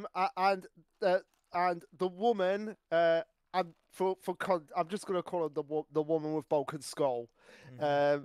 Yeah, she was literally telling them exactly where the Power Rangers were. Yeah, every step of the fucking way, she was telling them exactly where they were, and then it just happened to end up at the juice bar, and then it's just like Ernie being like, "Here's the photo." Why do I get the feeling that Ernie kind of knows who the Power Rangers are, and he's just pretending not to know? Well, they were constantly morphing like in his juice bar, like on the side of his juice, and he's usually there. Yeah, I wouldn't be shocked. If he saw him one day. It honestly wouldn't shock me if Sordon actually contacted Ernie. Like, because we do be our cover, Ernie. Because we do learn later that Sordon has connections. Mm-hmm.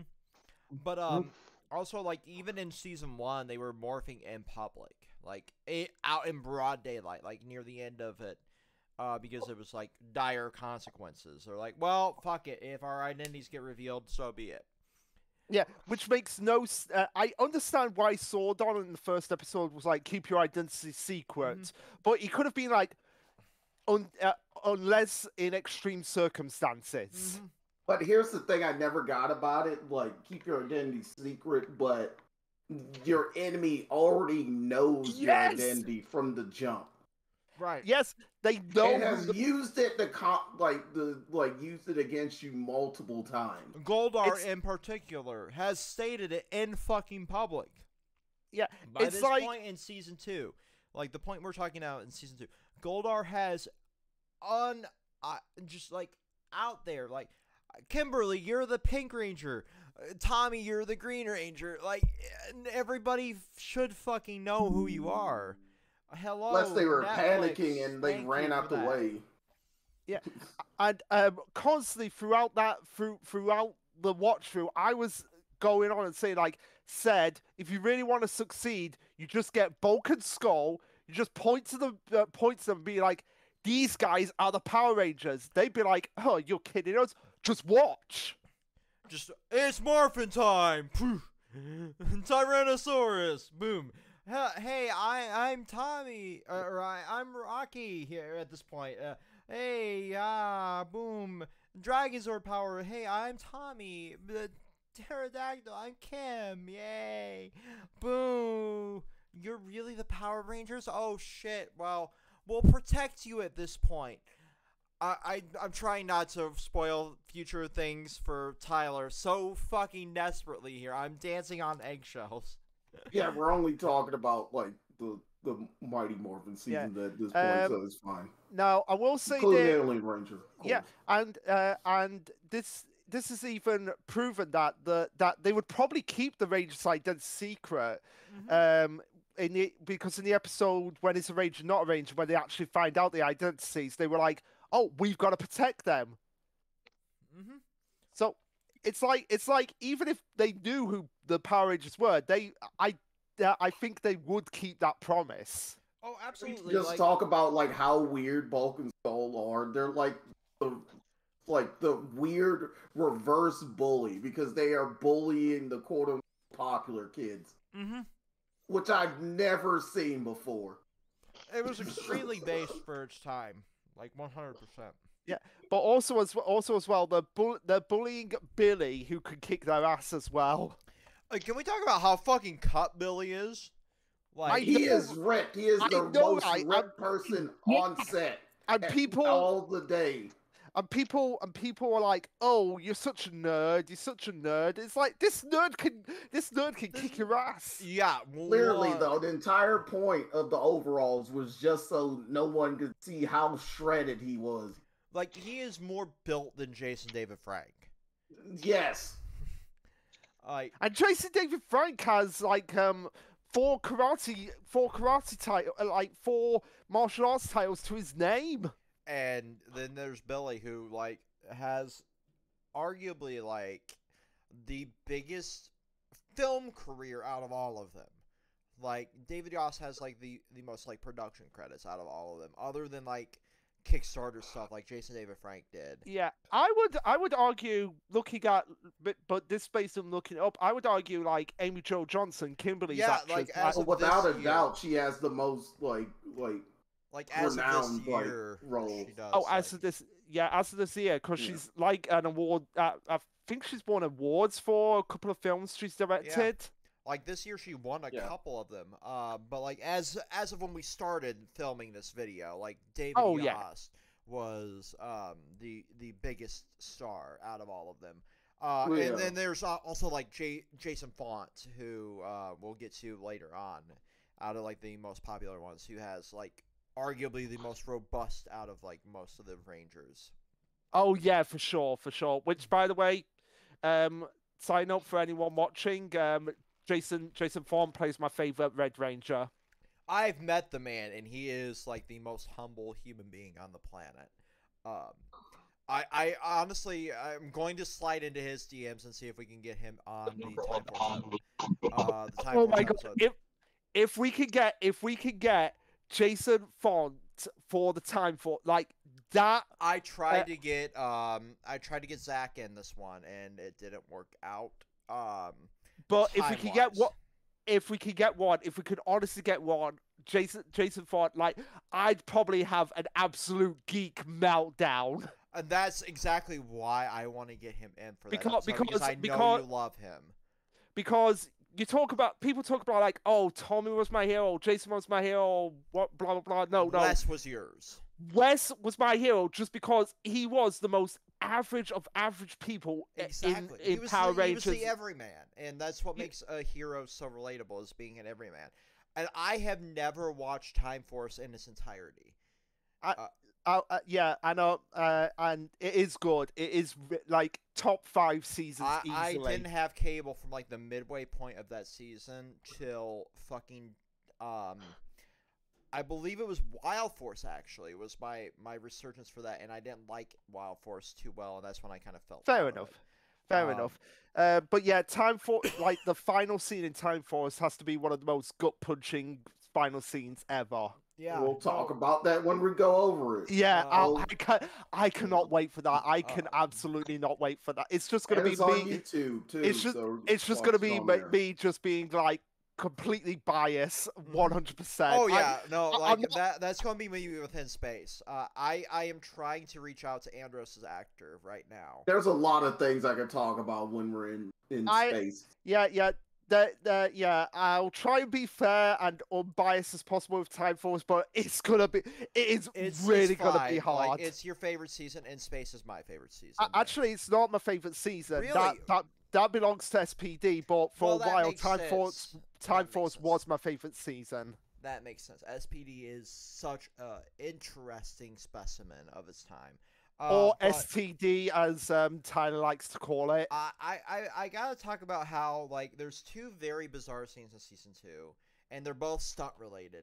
One of them was Kimberly's, like, backflipping up a fucking slide. Yes. And the other one is a wrestling move used by Tommy. And it's the finger poke of doom. If you're a pro wrestling fan, you know what I'm talking about. If you're not, go look it up. And it's like considered a forbidden move in that, because if you utilize it wrong, it can blind somebody. Yeah, it's called the eye gouger. Mm-hmm. And he's using it against a putty in the scene, which I'm going to assume at that point it's like protected by some sort of shield where like he won't damage the retinas or anything. Let's be honest, it's more than likely not. Oh yeah, I was trying to give Saban the benefit of the doubt, but you're right. So the move is basically like reminiscent of the 5-step exploding heart technique from Kill Bill. Yes. No, but like not like lethal. It's just like it will lead to permanent blindness. If it will lead to permanent blindness, and this is a real thing. Right. Oh shit. But I will say one episode that I want to talk about, just because even though it's a filler episode, it's probably the funniest episode in the whole of season 2. Rocky just wants to have fun. Yes. Yes, filler is a weird thing to say. And for everyone watching, that is the official title for that episode. I'm going to link a GIF that's up on our Twitter. I'll put it up on our Twitter in a bit. This is the one in which he like walks around with his hand up. Man, get out of here! I just want to have fun.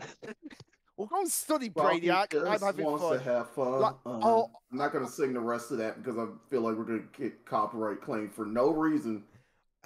Given that I got copyright claim for music that I actually have a fucking license to and I'm fighting YouTube right now, yes. Please don't.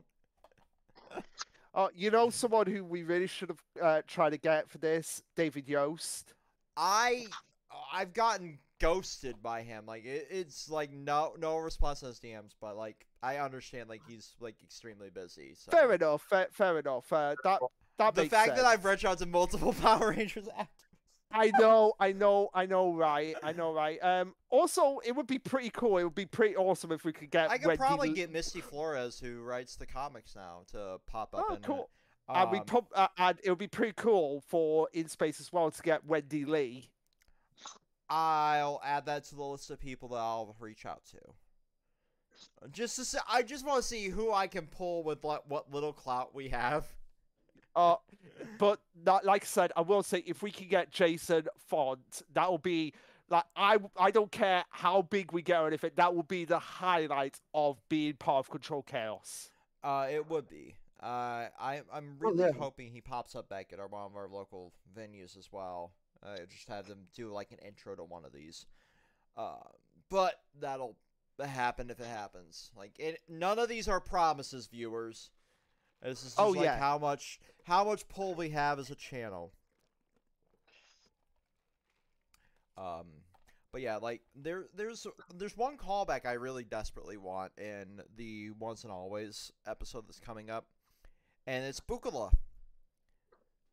Because we arguably have like two big things that need to be explored in the Once and Always, because obviously, like once we get to like Zio, and I'm going to spoil like one little bit here for Tyler, which I hate doing, but it's kind of necessary to talk about this point here. David Yost leaves to go and be on Aquatar in Zio, and that kind of leads into like the Once and Always timeline here. And also we have Bukala, because obviously like Billy doesn't get his powers back after Zio. That's kind of been explored. He was already the first to be like resurrected as power-wise, or being aged back to his normal age, right? There were only 5 crystals, so those went to like Tanya, originally Aisha, but given to Tanya. You had Catherine, Tommy, you had Rocky and Adam get their crystals, right? So Billy kind of becomes like an auxiliary person in Zio. He goes to Aquatar with the Aquatar Rangers, kind of develops a crush on Delphine. Wait, so it was Delphine, the one that he fell in love with? I'm basing this off of like feelings here, but also like he just goes to Aquatar. We'll utilize like he goes to Aquatar, right? But okay. But he goes to Aquatar to kind of be, auxiliary support there, so to speak. And then we also have Bukala, who said he will return, so to speak. Like, he's one of those, like, lingering plot holes here for Season 1. And since Once and Always is, like, years into the future, you have Space Patrol Alpha being a thing in the Once and Always. And you also have the fact that it's, like, in the future for those Rangers. Those are 2 plot points I really want to see addressed, right? One thing I want to see addressed is how did Aisha get back, since she's in the special? Right, yeah, no, but she's part of Space Patrol Alpha, right? So I'm going to assume Adam was the reason that Aisha came back. Okay. Because we already see them kind of forming this bond. He's like, I want Aisha back and be part of like the Space Patrol. And SPD kind of patrols like space and sort of time, because it's like a spin-off of Time Force. It wouldn't. I want it to be. Oh, sorry, Ty, were you going to say something? Nah, I was just gonna make a funny. All right. I want it to be confirmed that SPD is the origin of Time Force. Mm-hmm. I want that to be 100% confirmed. Like Wes founded SPD, which later becomes Time Force. Well, also inside of like inside of one of the comics, like the Soul of the Dragon comic, which is like arguably, like, you read the one with Wes and his partner, whose name escapes me, Luke, which is one I need to read. Jen, right. Time Pink. But you also, inside Soul of the Dragon, like, Tommy's son is one of the original SPD Rangers. Yeah, and because he was the SPD Green, wasn't he? Mm-hmm. He was one of so So it wouldn't surprise me if the Green Ranger in Once and Always is Tommy's son. There's been a rumor going around for years now that Jenna Frank, Jason David Frank's daughter, was going to be a Green Ranger. That if that's the case, then I would be perfectly fine with that. Right. Me too. I would assume that that's kind of like where we're going here with this, but she'll be filling the role of his son in the comic there. That's perfectly fine. That's perfectly fine as well. Right. So that's kind of like where I'm thinking we're going with that. But I wanted to bring up like the Bukala, and I wanted to bring up like the Billy shafting there, because that was their way of writing Billy out of the series. Because he also kind of did the same thing that like Jason and Trini and Kimberly and all of them did. All It's like, homophobic. well, also That too. like also that like the producers being really homophobic, but he also asked for more pay. And that's kind of how they wrote him out of the series, was kind of like, well, you'll go to Aquitar and we'll never see you again. And then now, 30 years later, he's popping back up. Yeah, which is good. Which is good. It's finally time Billy came back. Right, and it's very deserving. Like, I wish we could have Trini come back, but we're having like a shoe-in of her daughter filling the role of Trini here and that. Which that's the only thing they can do at this point because Right. of because Her unfortunate death. tragically Trini's actress is no longer with us. And like the scummiest thing as a convention goer is seeing her name on Funko Pops, right? Which her voice actor died, or her actor died well before Funko Pops were popularized. And yeah. So yeah, on a more lighter note, I wanna get on because we're up to that point as well after the Great Bukala escape. Rangers back in time. Oh God, please. Yeah, like if there's one thing Power Rangers is notorious for, it's for taking sides and beating it with an aluminum bat, and time travel is no exception. Can we just talk about how fucking stupid time travel is in the Power Rangers universe? It is the most stupidest thing ever, because Rangers Back in Time is the first issue with this, because I have like literally 3 questions here. Why we feel the Rock of Time now and not before? Mm-hmm. Wouldn't using the Rock of Time make Zed go away? Because if you sending the Earth back in time, Zed shouldn't even be at that point. Mm-hmm. At the same time, the teens are turning to kids, but they're still in the high school. How does that make any sense? Wouldn't this bring Jason Sacantrini back? Well, again, as Hangetsu put it earlier, is like you're trying to utilize logic in a tokusatsu.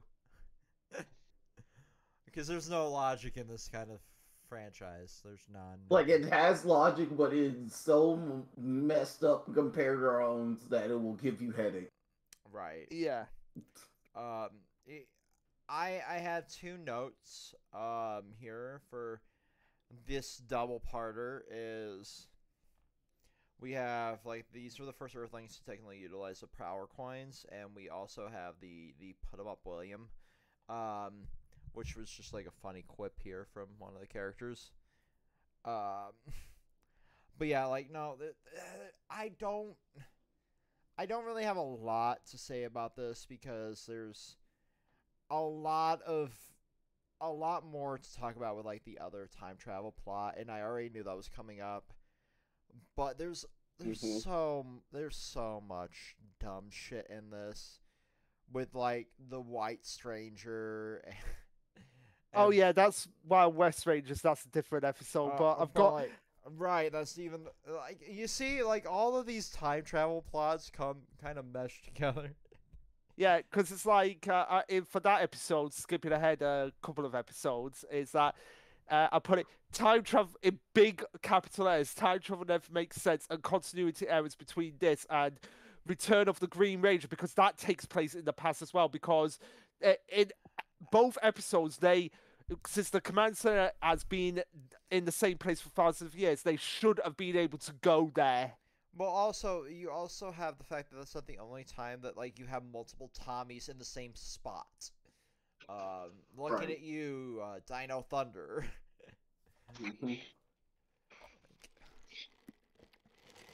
And even jumping further ahead, I'm saying with that same logic of like Like, could've breaking the whole met- canon. they from literally Master could have Morphin. like re-met Ninjor and he would have made No, they can't. They couldn't. They couldn't. And we'll get to that point when we get into it. But okay. there's just so many plot holes with the time travel episodes. Like, Time travel is just bullshit. well, you're right. You're 100% right. Like, time travel in general is bullshit, right? But you Yeah, it also- only works if you go forward only. and even then, you break the continuity of some series if they decide to progress further. Or at the same time, you go back in time, but you don't interfere in any way. So Zangetsu, Or multiverse theory. Mm-hmm. let's dive into one really famous one right now. It's really like far from where we're at right now, but just to kind of give Tyler a tease, like the Master Morpher inside of fucking Ninja Steel. Well, while you guys do that, I'll be back in a couple of minutes. Like that canonically makes no sense because the powers of the actual like the dino powers at that point were so far gone. And you also have like the Zeo power. They still the Dino Coins still technically exist. But they're removed from the morphing grid. Yes, that part is correct. Because we saw like Adam technically risk his life in space utilizing that without spoiling the actual plot of that episode. We saw him risking his life for that, and we also saw like Zeo being utilized in that episode, which at that point makes no sense because those powers kind of turned into what we know as like the Car Ranger powers, the turbo powers. So like none of that should have been able to happen. But yeah, like they're just talking about like a form of time travel there for Tyler to, well, now he's Stefan, but like that is just like another giant continuity error there in Power Rangers. Yeah, but we'll get to that in like 6 months. Massive headache with Zeo when we get there. Yeah. Yeah. Zeo we'll get to pretty soon, but like it's not that Zeo itself is a headache. It's just like something that happens right after Zeo ends is the headache, and we'll get to that when we get to it. It's just dumb. It's fucking dumb. Which is the Power Rangers Turbo movie, which is canon. Yeah, the one canon movie out of 3. And you do technically have to watch that before watching episode. Yeah, Luke and I hunted down what streaming service it was on. It's actually on Hulu. Wait, there's a canon movie? Yes, there is. Yes, there is, Tyler. And it is an hour and a half of questionable acting. Because it tried to be like pseudo Hollywood-esque without like a Hollywood budget. Yeah, so it's just a dramatic, super long episode of the show, essentially, rather than an actual movie. Yeah, and it also introduces one of the worst characters in Power Rangers history. Yes, but we'll leave it at that. And we're going to talk about things we actually do enjoy, like Tommy pulling his Oh, blaster like a saber, or his Sabo like a blaster here. Yes, I love that. Like they're positioning like their blasters, and he's doing it with his sword. And it's like, what are you doing? Also, the putty's You can't shoot anything out of that. What are you doing? Right, it is literally a scimitar. Also, can we talk about the fact that Billy had a fucking stalker near the end of season 2? Yikes! And the putties did a West Side Story-esque dance in that same episode. Yeah. Can we talk about like how the putties like individuality is being stifled by Lord Zed? Right, no, like Lord You Zed... see one of the putties like try to put on lipstick, but is stopped by Zed. Like, let them have some agency, Zed. Come on. Like, they deserve to be, like, more than just a carbon copy of each other. The thing is, I feel like they have more of a personality than the Tangas, which is hilarious, because the Tangas could actually talk. Also, like, just to dive into the Tangas, like, we watched some of the bloopers from Season 3B, the Alien Rangers, at the end of some of those episodes, and like my favorite scene for the Tangas is where they're in the car wash and get stripped of all their feathers. My favorite, of course, is the one in which the Tanga is singing while like swimming in the creek. Yeah, are we We're are we transitioning. We're just jumping around points. Okay. The series. We're I'm not going basically to chronological season order. 3 at this point. Okay. Yeah. Have we got past a friend in need? I just want to say, like, how do you guys feel about like the monsters designs in the season? Because I think they're arguably the weakest. I agree. I agree. Season 3. Season 3 is all just like monster suits from Kaku Ranger, and their theming is yokai with a modern twist. That is their entire theme of that one. Yeah. So they look like really odd. That's Yeah, I remember them being like Kaku Ranger, but like they didn't utilize them to like their actual potential. I feel like they used them more to their roots. It could have worked a lot better, but they were just like how we have like this plot and string along like why the monster's design is like this. Yeah. Rather than working with it. Let's just let's dive into the elephant in the room, and I think we can just like dive into like a lot of this here. The premiere of season 3, right, is a tie-in for Why? What is the point of this episode? That's y'all. literally my first note. Money for Saban because he wants his watched by people. Yeah, my first episode note for this 3-parter was bring the whiskey because, yeah, It's like everybody else tries, but the guy who is the masked rider, he gives no energy, none. Hiya, hiya.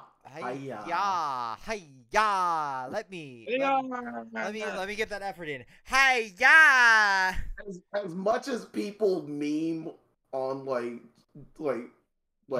Tommy's and his antics with the karate and the constant at least he's actually trying. Right, he's trying. He's doing something. But you're on set and you're not doing you're not trying at all. That feels even worse to me. Right, and I dove down all of these spin-offs and tie-ins and shit, like VR Troopers, Beetleborgs, Teenage, most of them those are Toei right, things but that they he all tried to adapt. They all lasted a relatively long time. Like Masked Rider lasted 40 some episodes, and Beetleborgs 50, VR Troopers 50, Teenage from Beverly Hills, they lasted 40. That was different. That's not. That's not canon. It's not it's not Sentai, but it's Tokusatsu style. I mean, it is a Tokusatsu, but I'm I don't think that was done by Saban, was it? I don't know, but I don't think it was done by him. I just dove down why is that there? I just dove down the Fox Kids route.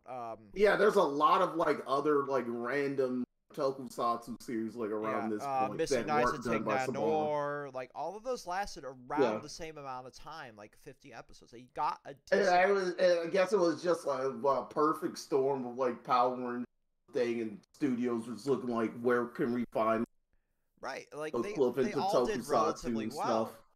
Like, and then later on with Foxbox, they had like they adapted like a Ultraman series. yeah, it was fucking Cyber Squad something something something. No, that was a different thing. I'm referring to like what Ultraman? I forget which Ultraman, but it is actual Ultraman series. Yeah. Well, I remember there was one like when Name I was, and all. Yeah. There was one like when I was a kid, like in the early 90s. Like it was like Samurai Super Squad or some shit like that. I know the one you're talking about. That was for Gridman. But yeah, like they all did relatively well, but like Mask Rider, out of all of them, like it seemed like the most phoned in acting. Because it was. Like you had And it used one of my favorite Kamen Rider suits, the Black RX suit, and you're just phoning it in. It's like, how dare you? It had a phenomenal cast. Like it had every like early 90s big voice actor in it. It seemed like, but it just so... But its lead actor, that one is the master, is the one phoning in it. Trying. Right. And it's like, oh, this is an easy paycheck for me, but like you doomed this production in a way. But it's like it has some of the worst. This trilogy of episodes here has some of the worst acting. It lasted 40 episodes after this backdoor pilot was my note. The monster is literally a fucking child. You had Kimberly not even basically wanting to act in this 3-parter. She was so I'm sick. Yeah, she's literally like sick in her bed. She doesn't want to deal with it. And then like at the end of it she comes in. Also, can we just talk about quickly about how Kimberly is trying to do a spin-off of Love and Alicia except with pink? Yeah, she has an enormous amount of like pink objects in her room. It was like overly pink. Like yes. I did note one thing for this. The monster that they brought back, they did a wonderful job of repainting that the monster out like costume, except for the creepy tongue. Yeah, the tongue's weird. Yeah. One thing I just want to quickly say, because it is relevant to me. I just want to make a really poor joke about my ex-girlfriend from like 12 years ago. Kimberly's got pink. Who does she think she is? My ex? Because that was literally, I kid you not, that was literally her whole apartment was just nothing but pink. Oh yeah, like pink it's really bad here. But I also want to talk about one very well delivered line in this, and it was the dumbest shit on the planet. When the monster was like, "I'm going to slurp and burp you." Yes. That sounds dirty. Especially towards who he Literally, put that in any other context, and you'll be like, "What you're kind on of a list, sir?" Yeah. Say that to a kid, and you're on a list. Oh. And the monster will say, "I'm literally one day." It's like, oh. Yeah. I was just created. I can say it.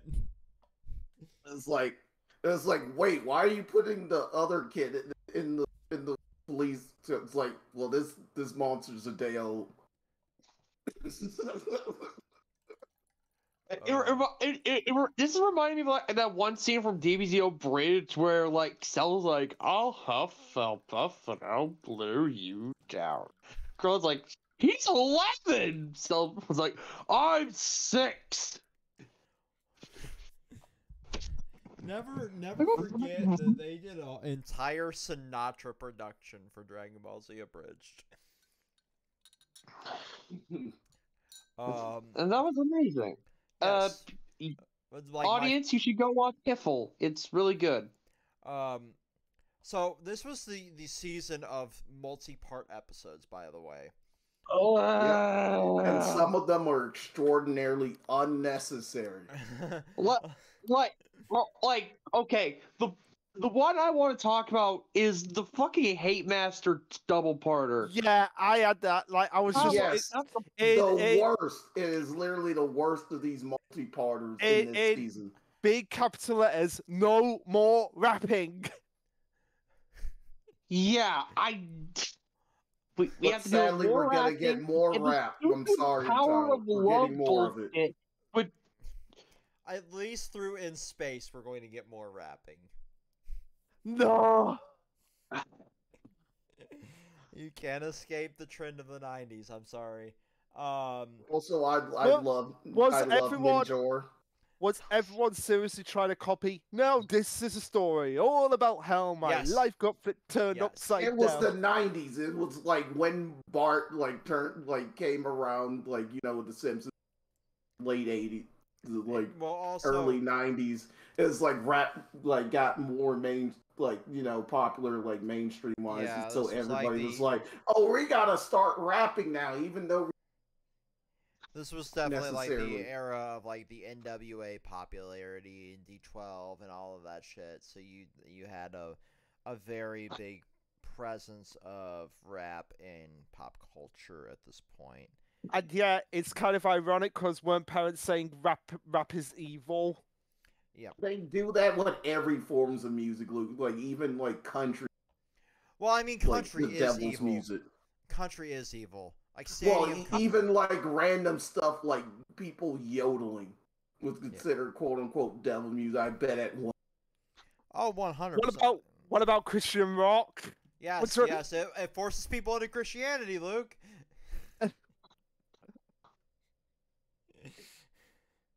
Says the agnostic pagan here.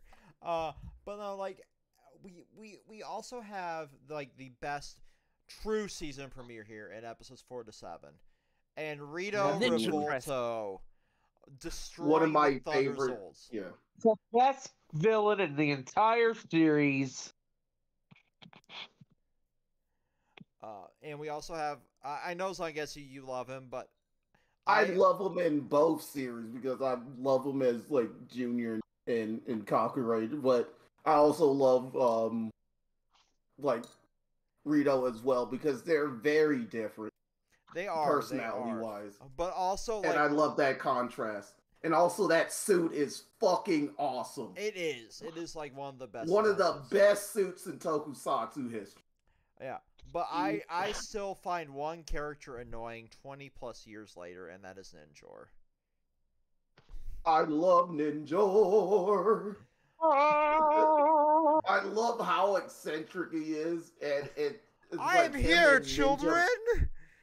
Him and Ninja Man literally feel like they literally took Ninja Man from from Conqueror, and he didn't change not one bit. He really didn't, and that's what I kind of respect how they adapted him. But at the same time, his voice actor, it feels like nails going into my ears. Yeah.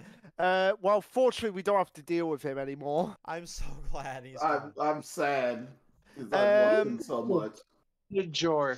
Ninjor, my favorite battery in all of Power Rangers. One thing I want to say is that about this is that it's kind of funny how people were getting pissed off about each going Bleach getting new powers only to get them destroyed, but that's exactly what happened in Power Rangers. They got the new sword footage just to destroy the swords.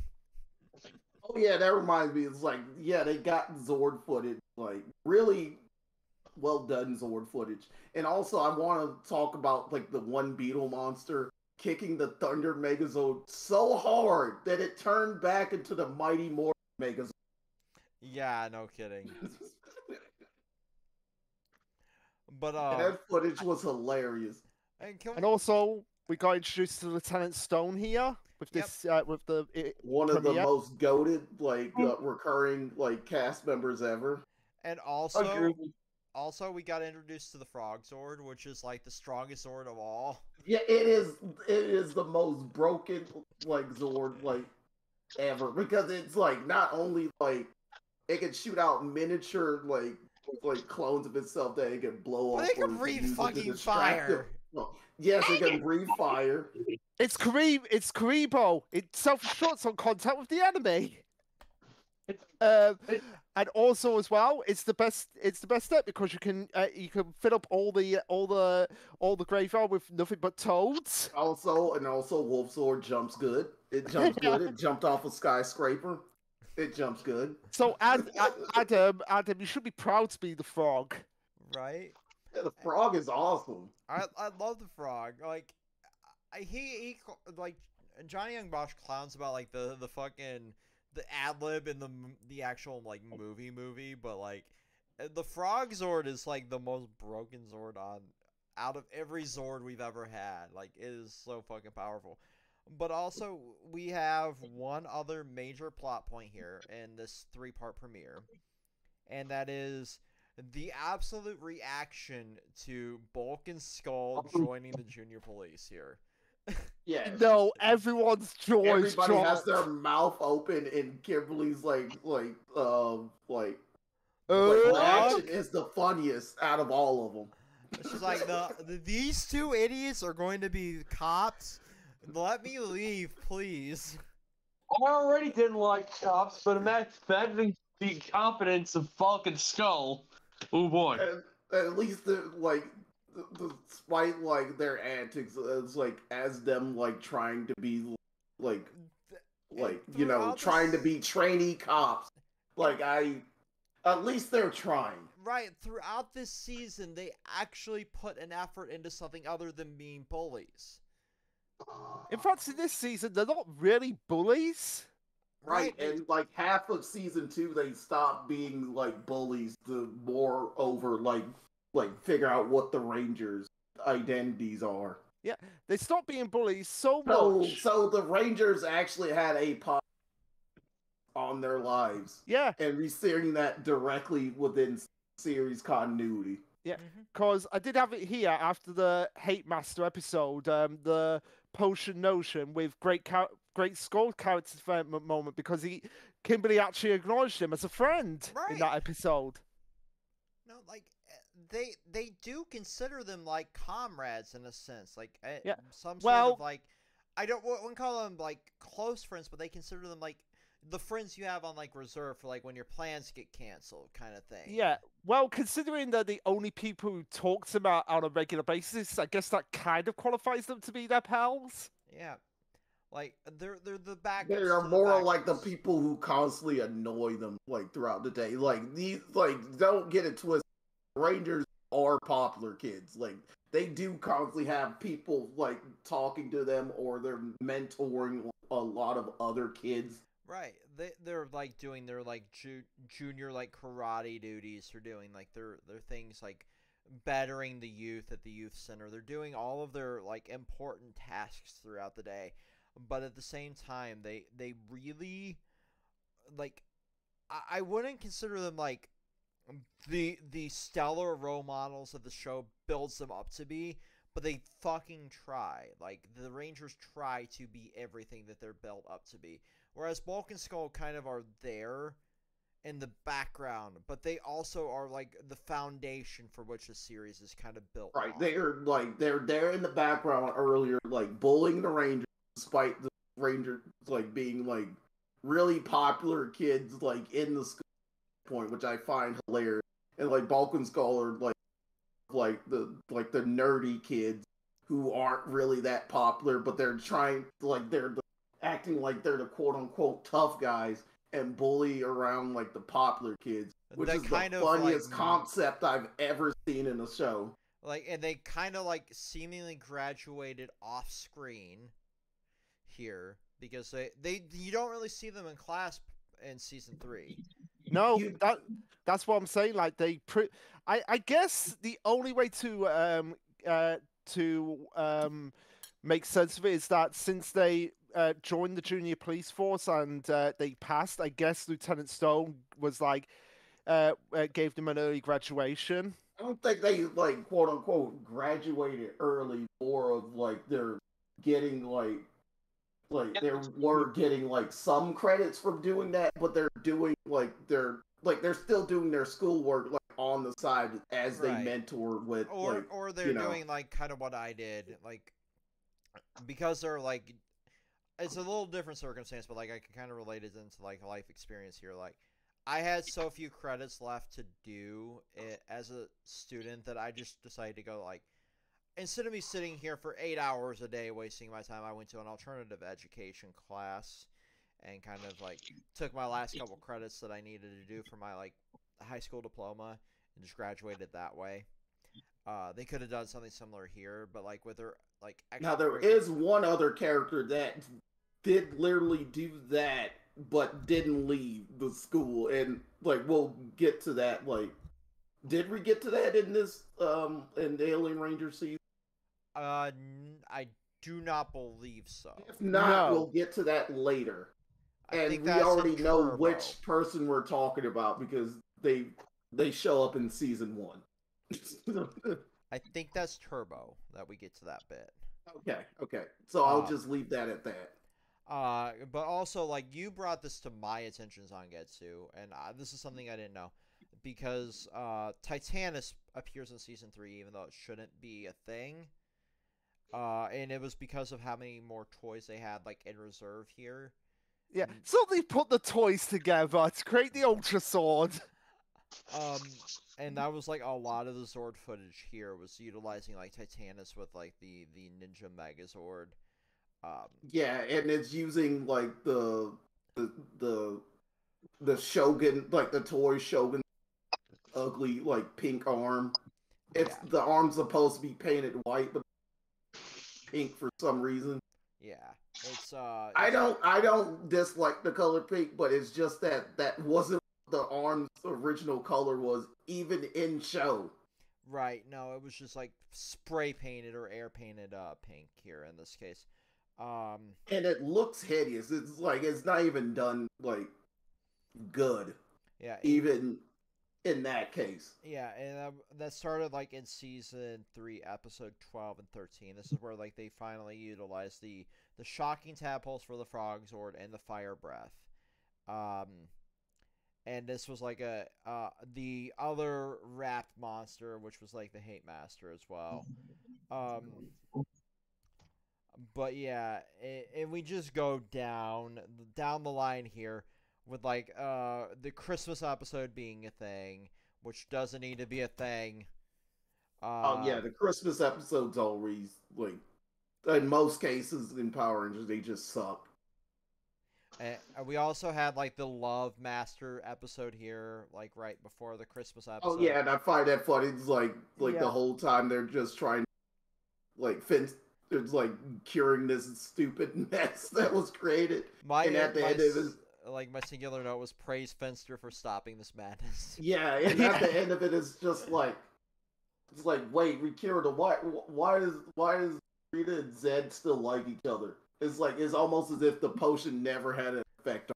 Yeah, because as we saw in season 2, Kimberly ended up in Rita's outfit, which was meant to be Zed's ideal mate. Yeah. Which means he had a crush on her. Yeah. Since he hired her, which is kind of problematic, but you know what? Problematic. But he's already evil, so it makes. Especially when he becomes way too sexist. Oh yeah. The sexist man in the metal thong. Yeah, and that should be a book title. Somebody jot that down. But he also like has moments of being extremely based. Like Zed has his moments.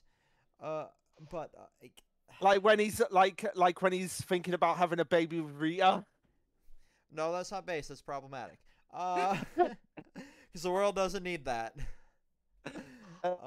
But yeah, the thing I put down for the Christmas episode was the only note I put down was no, please, anything but this.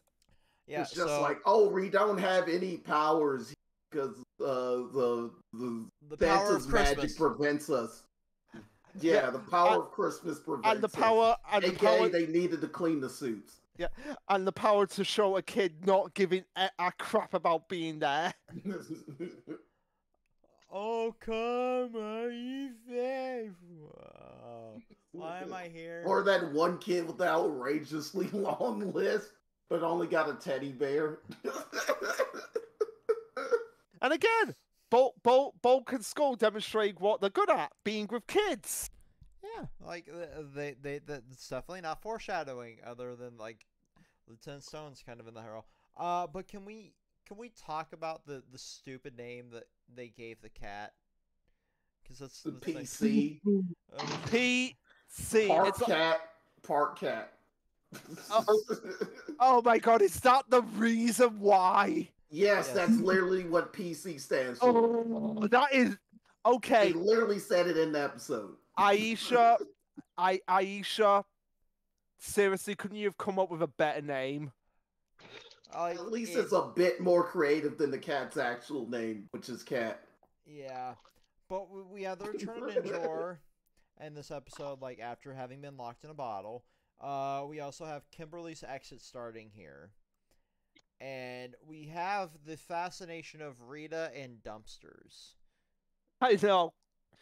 But also as well, we have probably the one of the best said scenes ever. Him actually getting to go into the command center. Oh yeah, 100%. Like Zed inside the command center is one of the most terrifying images from Power Rangers, like the Mighty Morphin saga at least. And I had that as my wallpaper, like on my first like computer for the longest time. Was just Zed sitting inside the command center all menacingly. And even remind you, he almost killed Kimberly. Yep. Yeah, we really did have like destroy. We don't want the K word. We can't have the K word. Yeah, we can't say kill on live television for a kid show. The broadcasting which regulations doesn't make any sense considering they say the D word. They constantly keep saying destroy and other words. The actual D word. Like in one episode of Teenage Mutant Ninja Turtles, they said that. But the issue there is it was somebody that was already that word, I believe. But now we're a few seasons away from the moment that we actually see a character actually that word on the Rangers. Yeah. But once we do, like, we don't really shy too far away from that darker side of things. Oh no. A quick shout out to the Falconzord, constantly screaming at the Megazord, give it season combined. Yeah. Also, shout out to having a bird that has missiles for wings, or these guns for wings. But we can't have guns. We can't have actual guns. It's just a blaster. Gun Falcon. But we can have Gun Falcon. We can have swords and swords. And in good old Chunky House, I love Shogun Megazord. It's one of my favorite Megazord designs.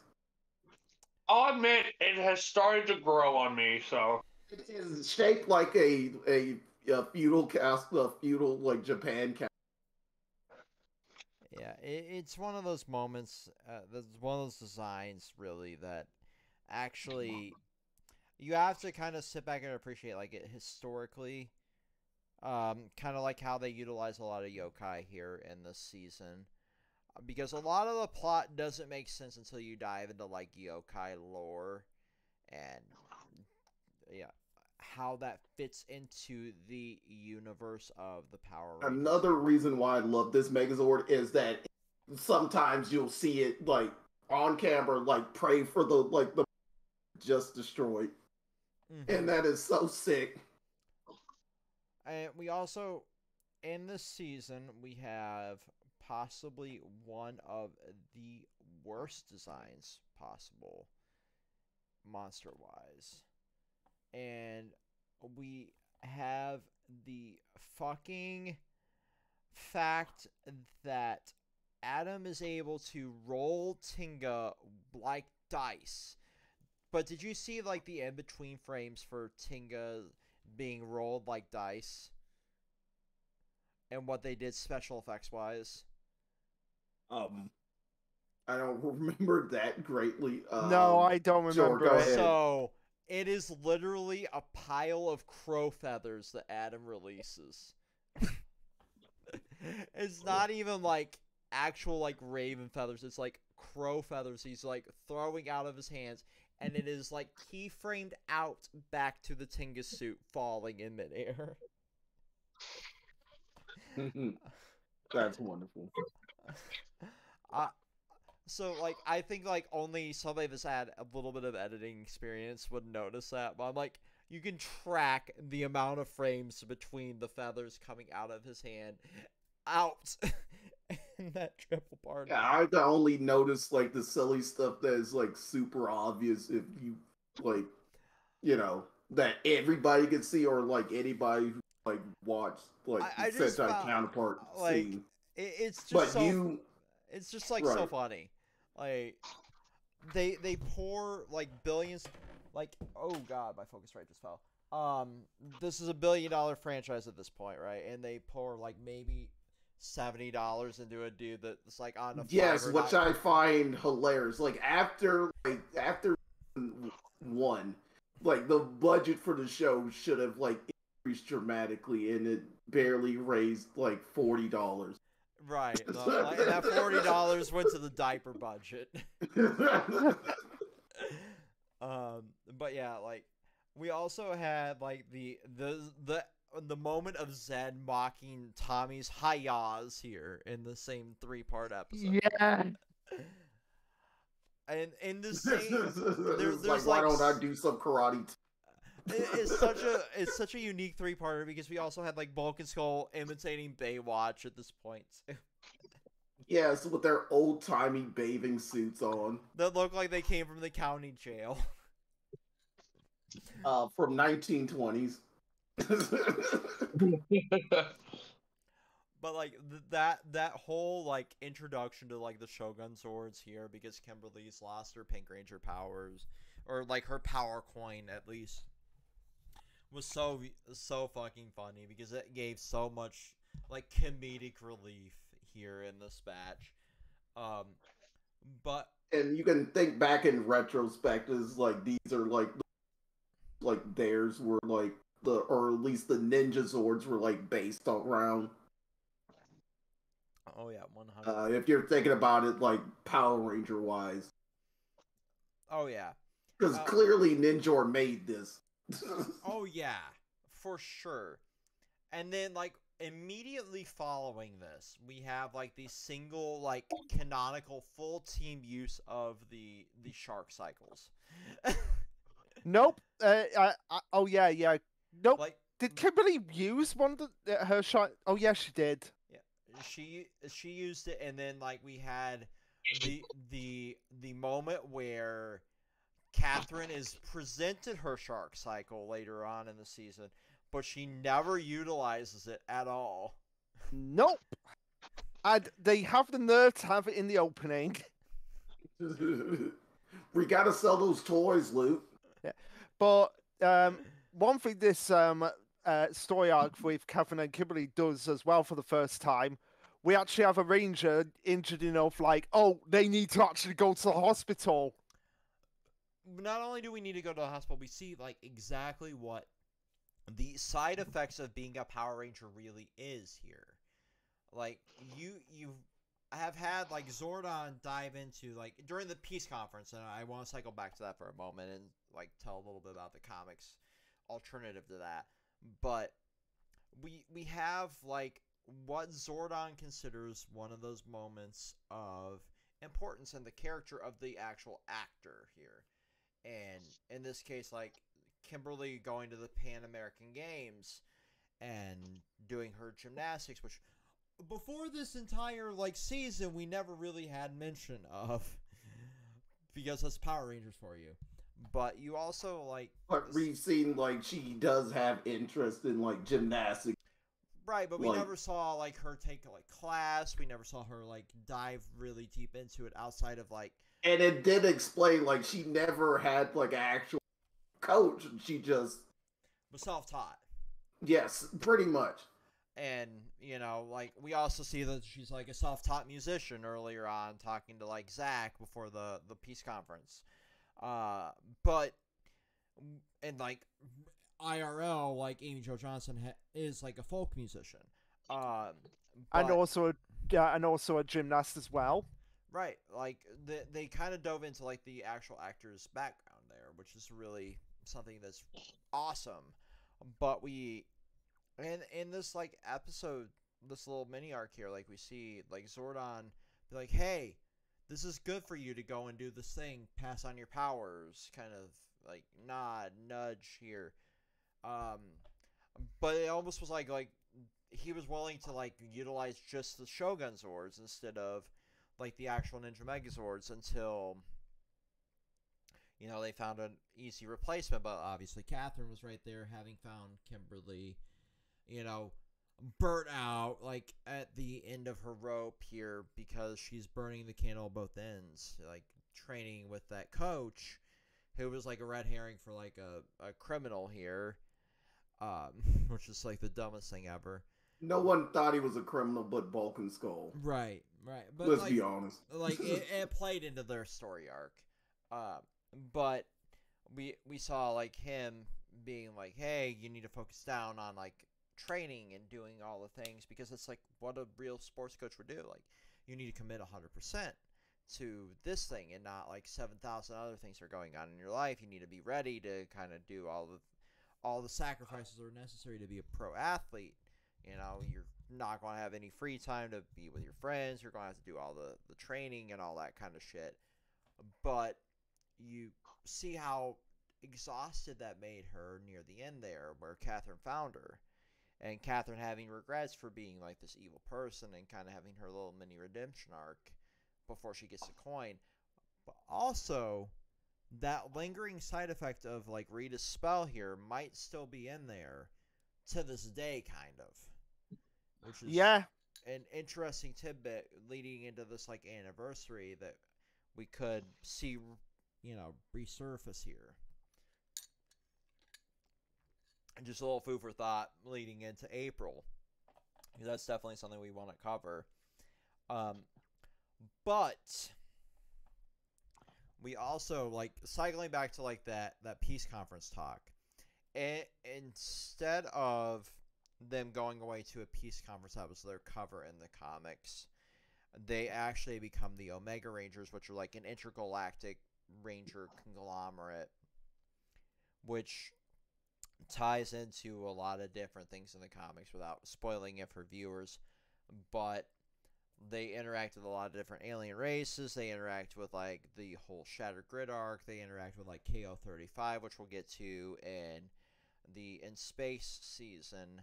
And Andros pops into that entire arc along with Zane, which is another ranger that are in the In Space season. Without spoiling it for Tyler there. And it leads to an interesting plot development called the Death Ranger, which is like a galactic level threat for the Power Rangers, and that's all I really want to dive into there. If you're interested in that, dive into the Boom Comics as well. But you really need to get to the Shattered Grid arc before you really give it any forethought. And that there is where it really, really picks off. Like, it's like episode or issue like 35, 40-ish in the Mighty Morphin comics. And then you get to split off where it goes to Mighty Morphin and Power Rangers. One of them kind of ties into, like, the day-to-day lives, and one of them dives into, like, the Omega Rangers, which is, like, the three that leave the team during that peace conference arc. But yeah, like, enough of that. After Catherine joins the team, we have some interesting developments plot-wise here. And we see her selflessness. We also see Ninjor being utilized as bait constantly throughout, like, a decent chunk of the remainder of the season 3A. And we also see the fact that they don't even want to utilize those Shogun Zords for a while, which is baffling in a way. Oh yeah, for sure. And like we were saying at the beginning with Billy's major character event, like his highlight moment comes in this little batch with him actually defeating a monster single-handedly when nobody else could. Yeah. Bricky, the brick monster. Yeah, the Brick The Bully. brick mold. Brick Bully, which is like the worst name for a monster ever. I love the call back to like him asking who wrote "Go on Me" was the funniest shit I ever heard. And also we have two other major foreshadowing moments with Tommy and also Bulk in the same episode. Oh yeah.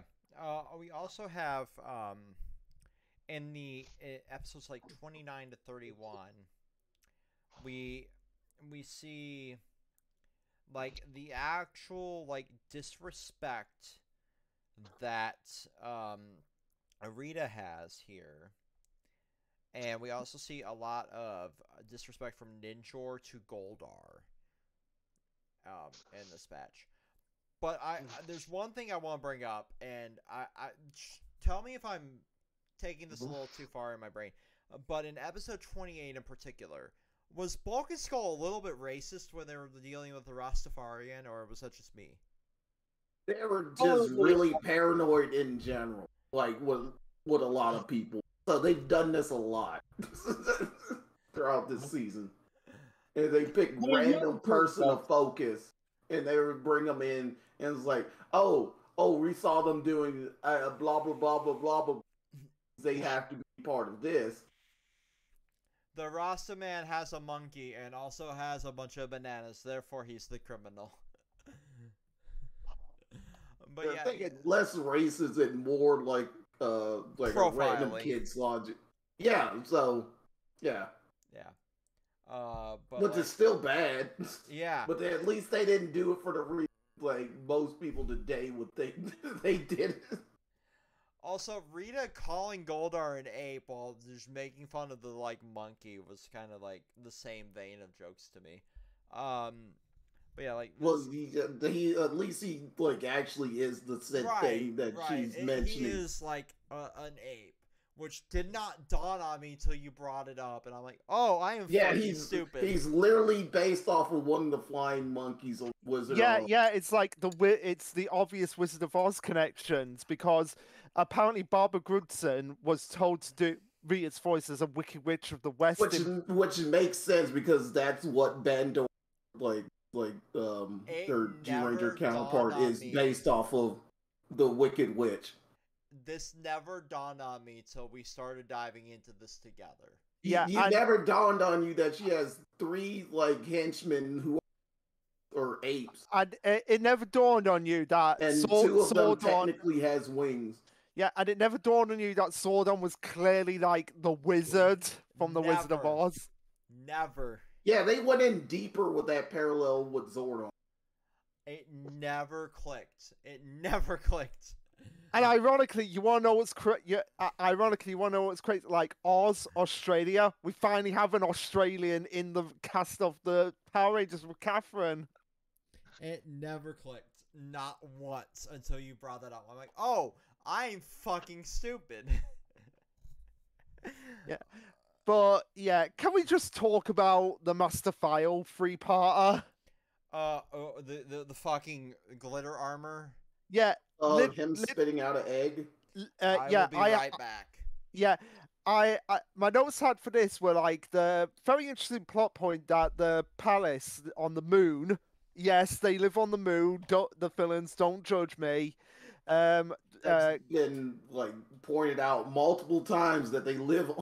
Damn. But yeah. Very interesting that it was once a palace for good, which has been corrupted. But the metallic armor has to be the stupidest battle armor ever because it's not battle armor. Like I said, it's just glitter building up new armor to be glitter. It's just glitter, and like their helmets are painted a bit darker to match the said glitter. Yeah, That's but- literally it. But also, it's kind of it's kind of funny that the one guy who gets the one up over the Rangers is literally someone that quite literally throws up an egg. Yeah. Yeah. He And- went straight up King Piccolo and just popping out egg. Yeah, but I do love this three-parter for one reason and one reason only. Master File's little party. He's like, I'm gonna destroy the Rangers, but first there's gonna be a party. That has to be like one of the most. That has to be like one of the most surreal moments in any Power Rangers episode. Like just partying at the juice bar and everyone's like being too scared to even do anything. So like, hey, let's just party. But also, like, Zangetsu brought up, like, this is, like, the moment... Oh, excuse me. The moment they actually utilize the blasters again. Yeah, and it's like, and also I had another thing as well. Like, Tommy has Saba, but he never uses it. He hardly ever uses Saba. I could get the point, like, after, like season 3, like, most of, like, Saba's purpose has kind of diminished because his whole purpose Thunder. But he can still use it. He can still use it for, like, his, quote-unquote, like, sword kinesis. He can throw it and it'll come back. Mm-hmm. Like, why he's never, like, done that. Or, like, Saba's, like, laser ability. Yeah, Saba can shoot out lasers. You can put the sword in the opposite direction and Saba's head will shoot out lasers. He's never used that properly. But realistically, like, its main purpose was piloting the Tiger Zord. Yeah, and it does have some properties to control the other Zords as well. Mostly to combine with said Tiger Zord, but it does give him the authority to like other stuff. Right, we saw it maybe once in season 2. But yeah, what the part in which like Kimberly wasn't piloting hers, and yet they were still able to combine because of that. Yeah. Mm-hmm. But other than that, like it's kind of a pointless power buff. But Blobber and Ninjor's battle was quite an interesting finale to this 3-parter. I absolutely love Blobber, the Blue Blobber here, because it's one of those villains that can like make the actual team think and actually act on their feet instead of just like, I smash big thing. Whereas, like, in this case, it was like, we have the power of Ninjor. Do you want to risk losing it forever? Do you want to actually defeat Ninjor? Do you want to, like, lose your leg to the Zords? It actually kind of made them act instead of just smash, which is something that the Power Rangers at this point have become. And Ninjor's been, like, very important to the team when he didn't necessarily show up because he created all 6 of the power coins. Right. Inventor of the original Dino. And then they, like, Zord, like, speaks up, like, oh, when I got the command center, I found the app. And it's like, oh, it connects the dots back to Ninjor. Right. It actually made them think like actual humans here instead of, like, giant, smashing brats. And despite the fact that Ninjor's, like, actual size of that of a Mega, he is their friend. He is their a mentor figure to them in sorts, because he is there to help out. Hey, you need me to beat the shit out of a monster? Do that. You can call on me. Yeah. And he is also the literal battery where they like their source of their powers come like that point. And season 2 and 3.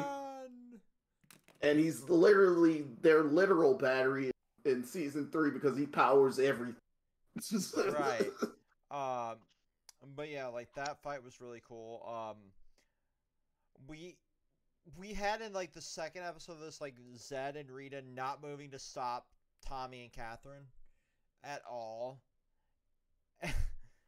Like, there were so many moments where they go like, hey, if we just stopped these two, we could have just prevented the entire part 3 of this and beat the Power Rangers.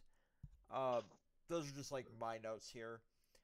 But Luke, as much work as you did on narrowing down like voice actors, I want to bring up one in particular here that nobody could source. And if you are able to source it, put it in the comments. If you made it to 2 hours and 50 minutes into this fucking video, Flaming all. Discordia. We cannot source like the voice actor's name even. Like, Yeah, I legitimately was trying my hardest to find that voice actor. And like it reminiscent of like the whole fact like the animators in Promised Neverland season 2 didn't even want to be credited. If I sound like this in an episode of Power Rangers, I wouldn't want to be credited either. Right, because the actress could have been like actually they like had this role and then other, but like apparently she has a Facebook. Really? Yeah. Diane H. Gillis Pie. It. Yeah. Found her. You found her live in the middle of the recording. Oh yeah. But like yesterday, or 2 days ago, you couldn't find her at all. Yeah, I was trying to find information on her, but aside from her Facebook page, that was all I could find, and there's literally nothing on her Facebook page. Yeah, like mine, like it doesn't exist. And it's a privacy settings thing. Probably is like she just made it like only like industry people can find me. Or like close friends and whatnot that she, Yeah. So let me actually look at her really quick and see if I can find what else she has been a role in. There is someone with the same name, but I think it's a different person. Yeah, it has to be a different person. Diane Gillespie. Season Mighty Morphin 3. Let's copy her and put her into a Google search really quick. She's a singer-songwriter. And she's voiced maybe in books.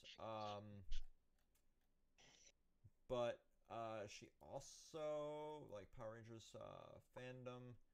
Like that is her single role in Power Rangers. Yeah. She's pretty private apparently. Oh, well, I don't blame her. Like, yeah, like here's the irony of being a celebrity in any caliber. You find sites like unmasked.com where you can unravel her public records for a small fee. I'm not doing that. I'm not a cunt. But also, like, people find her free. You can find her. No, we're not doing that. We're not doing that. Jesus Christ, internet, please stop. Anyway, I guess it's Diane Gillespie, and she might have done some audiobooks and some things there. You found that in live time with us. Episode 33, the finale of season 3A here. Can we just talk about like how Bulk and Skull at the end of the world here, their break is like a literal mood.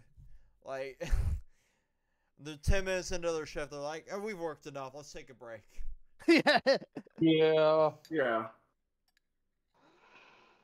Like 10 minutes into their shift at this point, they literally were attacked by Master Vile, and time was slowly unraveling. I'm like, yeah, I'd take some time off too. Rito's quips were spot on in this one, and the Power Brats arc begins here. Were my notes. The Power Brats being the birth of the Mighty Morphin prepubescent rangers here that we see. Oh, we're getting to the Alien Rangers part. Yeah, that we see throughout season 3B. Yep. Who? And I only know the names to 2 of them. That's fine. Only part I dislike about, like, I actually like this part like a lot. I actually enjoyed the Alien Rangers part, other than like their the filter that they use for the Alien Rangers. It's terrible. Yeah, that is terrible because it's like you can hardly understand them half the time. I am here. I am. That is the only part about this entire thing I did. Yeah, it's pretty. It's the time shenanigans part's weird. Yes. Yeah.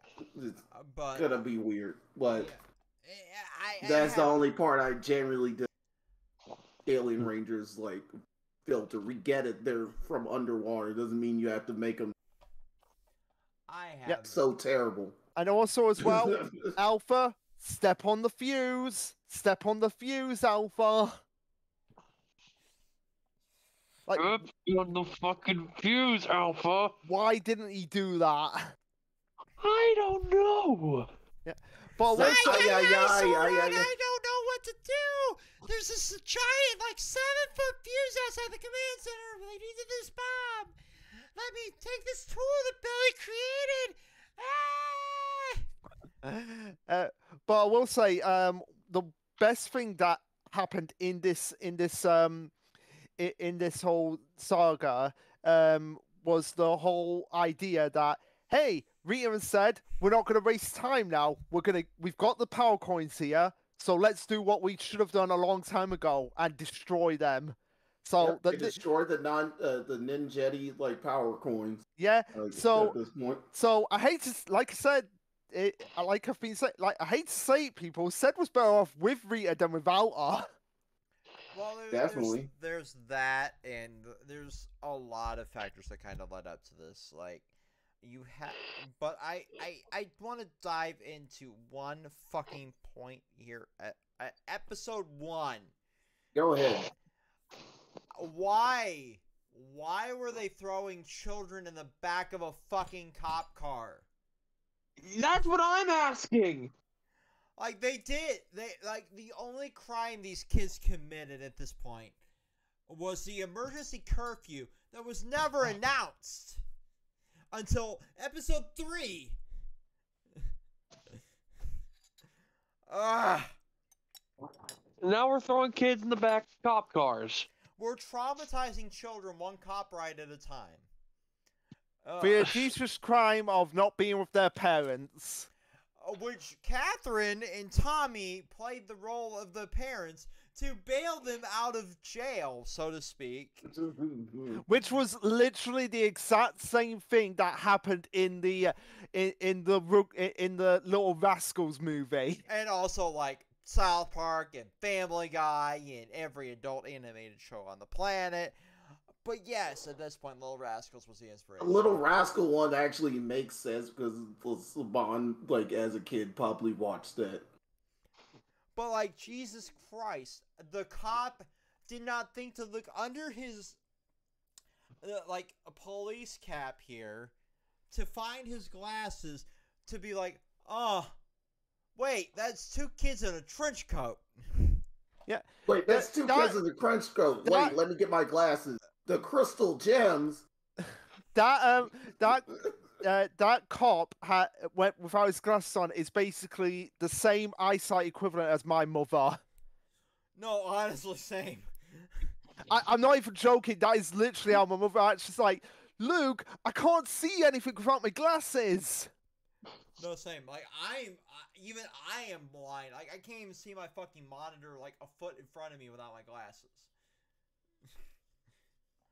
That's why I don't drive, is I'm legally blind. But yeah, things I have trouble with without my glasses is like seeing like details on like people's faces, and that's about it. That's oddly specific, but that But yeah, going back to Rangers, the Rangers of Aquitar opener, the other again, like with the time travel, the other Rangers shouldn't be here. Yeah, like, no. like the only Ranger that physically should be here is Billy. Well, depending on like how far back they take it, maybe Tommy would fit. But No, because Tommy was a new kid that moved to Angel Grove. But like we don't really know like his family's history to any extent here. Okay. Right. We don't know, but the only one that would like absolutely like be weird being here is Kat because she's Australian. Right. Like the other ones, they could fit. They could have been in like elementary school in like Angel Grove, but went to like the other town nearby. Right. Like I went to like a pissant town's like elementary school, but like the second I hit middle school, I went to like the big cities like middle school. Okay. Like, it's a possibility in American sense, but like to the extent of like where these kids actually fit in the reality of everything, like Catherine definitely doesn't belong here. And you could argue like the rest of it. We could argue like because of all this shenanigans going on, it just creates a paradox. And none of this actually mattered because of said paradox. Well, like none of it actually matters. Like 11 episodes from here, but yeah, it does matter because they are kids. They have to get help. Yeah, the only things that really matter in this part of the story are Tommy finding the arrowhead, because that is going to become important in CO. Tommy finding the arrowhead and Catherine's Aisha's story arc matters because Tanya takes her role. Yeah, and like I said, the problem with Tanya is that she shouldn't age up. Tanya shouldn't age up, and Catherine's like story arc here is like a little bit important in this sense, like she actually goes back to her home universe here, like her actual like the Australian outback, and we see a bit of it. But other than that, like nothing really matters story wise. Yeah, I mean we find out like Rocky is, I guess, quarter Mexican if his grandfather is from Mexico, and but Adam is never touched again. And like, Adam is quarter North Korean. Also never touched again. Like none of this only other part that is. Mm-hmm. Like none of this other stuff is ever touched again, which is the sad part because we actually get some backstory for some of these characters. Yeah, the only part that is like will come up like for an important like plot point is the Tommy like arrowhead. And even that realistically isn't overly important to the actual story of Power Rangers. Yeah, I know, but it should have been like we'll get to it when we get to CO. But I'm putting a mental note down is why wasn't this plot point moved into this plot point? Why couldn't they use this actor? And also, just to dive into this entire arc, because I don't have a lot of notes here, like episodes 1 and 2 and episodes 9 and 10 are like the actual ones I take more than one note of. But can we dive into the fact that like out of everything that the Alien Rangers actually brought in, it really overall, outside of like gathering the crystals for this like spin-off or the mini-series, not a fucking thing was important. No.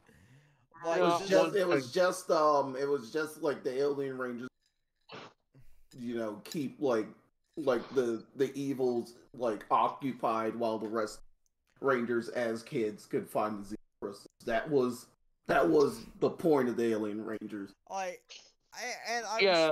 need more Cocker Ranger footage. Like, yeah, then to use the rest of the Cocker Ranger footage, like, hey, these suits are goated. The Cocker Ranger suits are goated. Like Oh, absolutely. they're great suits. Like you see in one scene, like Delphine's coin, even like you see like her morph, so to speak. But like outside of that, you don't even see their morphers. You don't see like anything that is actually important to Kaku Ranger outside of the monster footage and the Borgs. Like you see the battle Borgs finally. But not another thing in this entire season is really overly important until you get to episode 2 of Zeo. Yeah, they could have established more on like their influence by like Ninja. Oh yeah, we too have also gotten our powers from Ninjor, and we want to help him and you guys out. Like they could have established more of that because, see, obviously because of the footage and everything else, suits and stuff are connected. But you know, Right. in Power Rangers, it's not fully stated why, and that would actually. No, absolutely. Like there's a lot here. There's a lot here in Kaku Ranger. Kaku Ranger is a phenomenal season of Sentai, but like I feel like it is the most underutilized in all of like this arc of Mighty or out of Power Rangers. Like it is the most underutilized, and I feel like we don't see another season this poorly harnessed until maybe Megaforce. I would have to agree with that. I would have to agree with that as well. Because every other season of Power Rangers at least utilizes the footage somewhat properly until then. And that's saying something because, like, those of us who have watched it know that Turbo nearly tanked this franchise. And, like, ratings-wise, Turbo was the most horrific in the entire series until Megaforce. I think I wouldn't say it was like, you know, poorly done, but you could obviously like you wouldn't like notice from their dialogue. You could look at like the actors' like faces and know it's like. But ratings wise, like they kind of wanted to move on.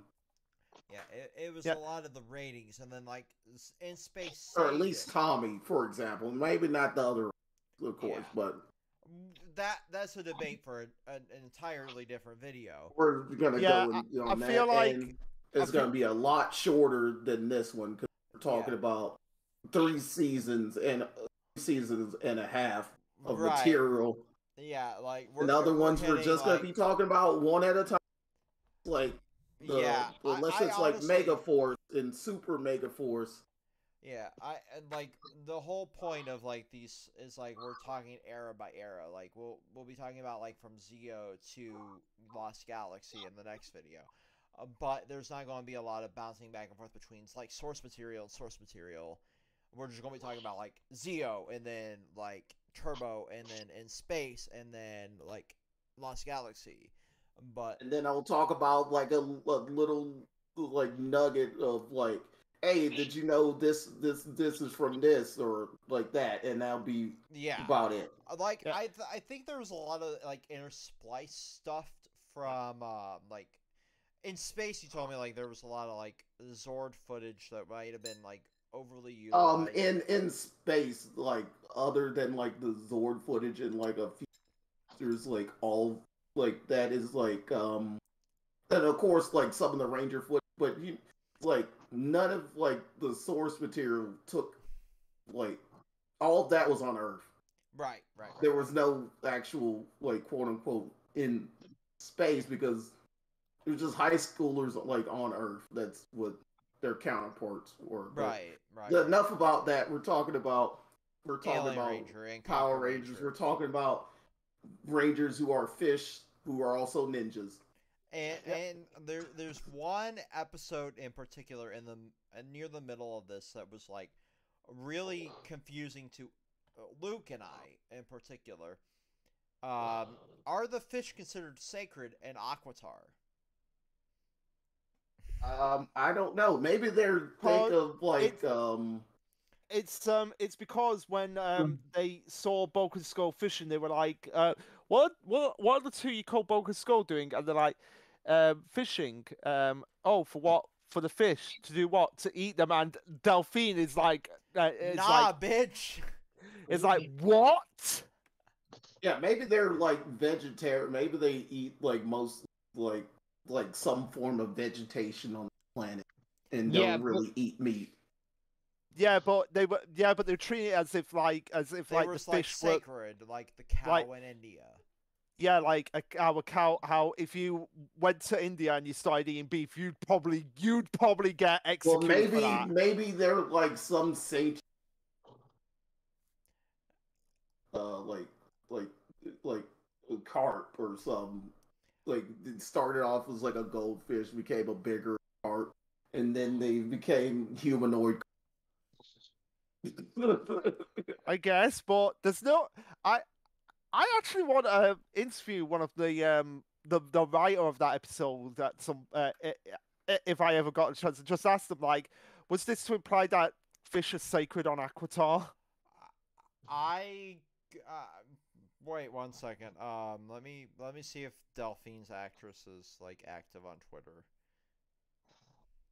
Be a point. It could be like what you said, like fish are like sacred on there, and they don't actually like necessarily fish some form of vegetation or on their planet in order to survive. Raja Bulio.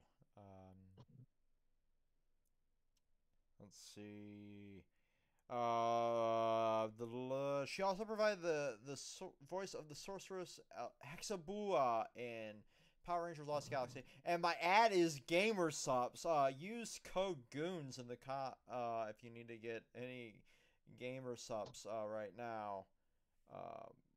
Jesus Christ, she's hella active in a lot of actual footage for like Disney Infinity, Red Faction Guerrilla, Law and Order, Ratchet and Clank. She was in Big Bad Beetleborg. She was in Star Wars: The Clone Wars. nice. I'm gonna DM her on Twitter real quick while we're filming this. So stay tuned for the Zio episode if she reach out for us. Yeah, because then we'll probably have an answer, or she's probably forgotten that she was even in Power Rangers. I would have if I was actually in a Star Wars franchise. Oh no, she can't forget, because on her Facebook page she has Delphine as a profile picture at one point. Oh well, yeah, well that reached out to it.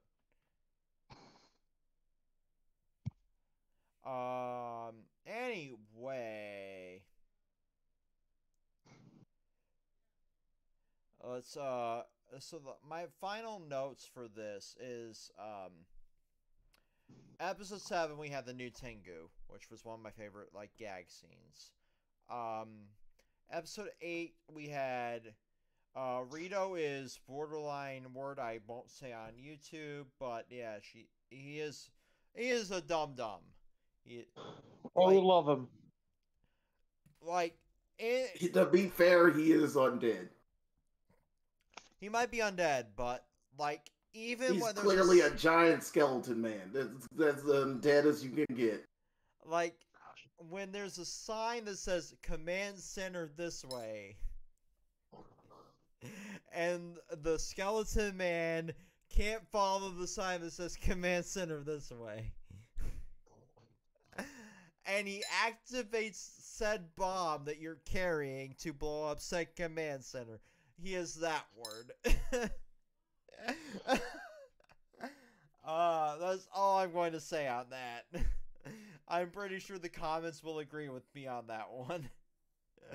And then obviously in the 2-part finale, like we had the end of Aisha. She's replaced by Tanya, which is like the biggest middle finger, as Luke would call it, in the entire franchise. Yeah, I would say to any Ranger departing, although coming up in Seal, there might be something that will take the cake even more. Something that everyone in the fandom was like, "What the hell?" You know what?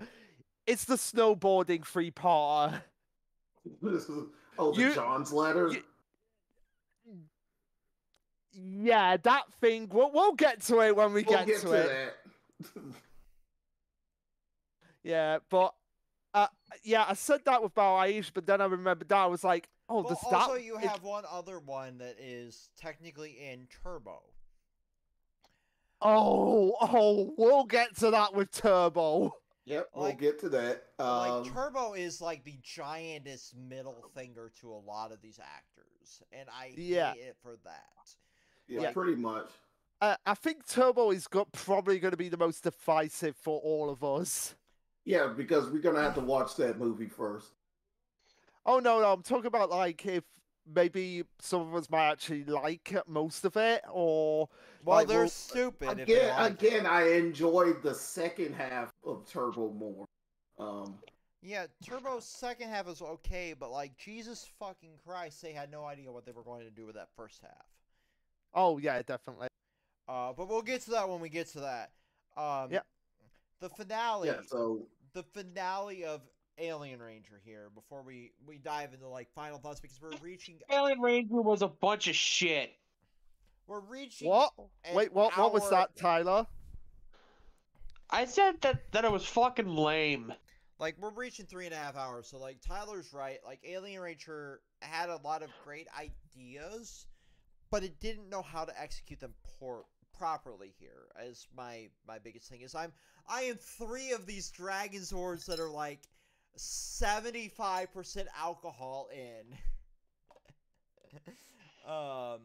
So, yeah, I'm trying... later on, could you ship some of those to me? The recipe is on our Twitter. I am drunk, and I am trying to salvage it so we can get into the progression series after this, because I really am in a mood to duel, and Okay. I'm I'm clasping just a predator. I'm clasping a predator cup, and I can barely hold on to it. I'm that drunk. I am just messaging Ann Arbor now to see if he's still up for it. So, if you have made it 3 hours and 15 minutes into this recording, you have enjoyed me being incredibly intoxicated. Possibly the most intoxicated I've been in close to a year. And let us know that you actually watched the video this long by calling like the Falcon Zord wanting to Yes. If you made it this in far, the comments. If you made it this far, type a caw in the comments.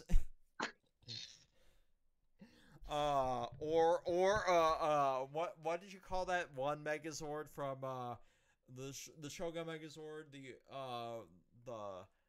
I always call Or I call it if- Chunky House. If you've made it this look in Modcast chat thing, you'll know why. if you've made it this far, comment that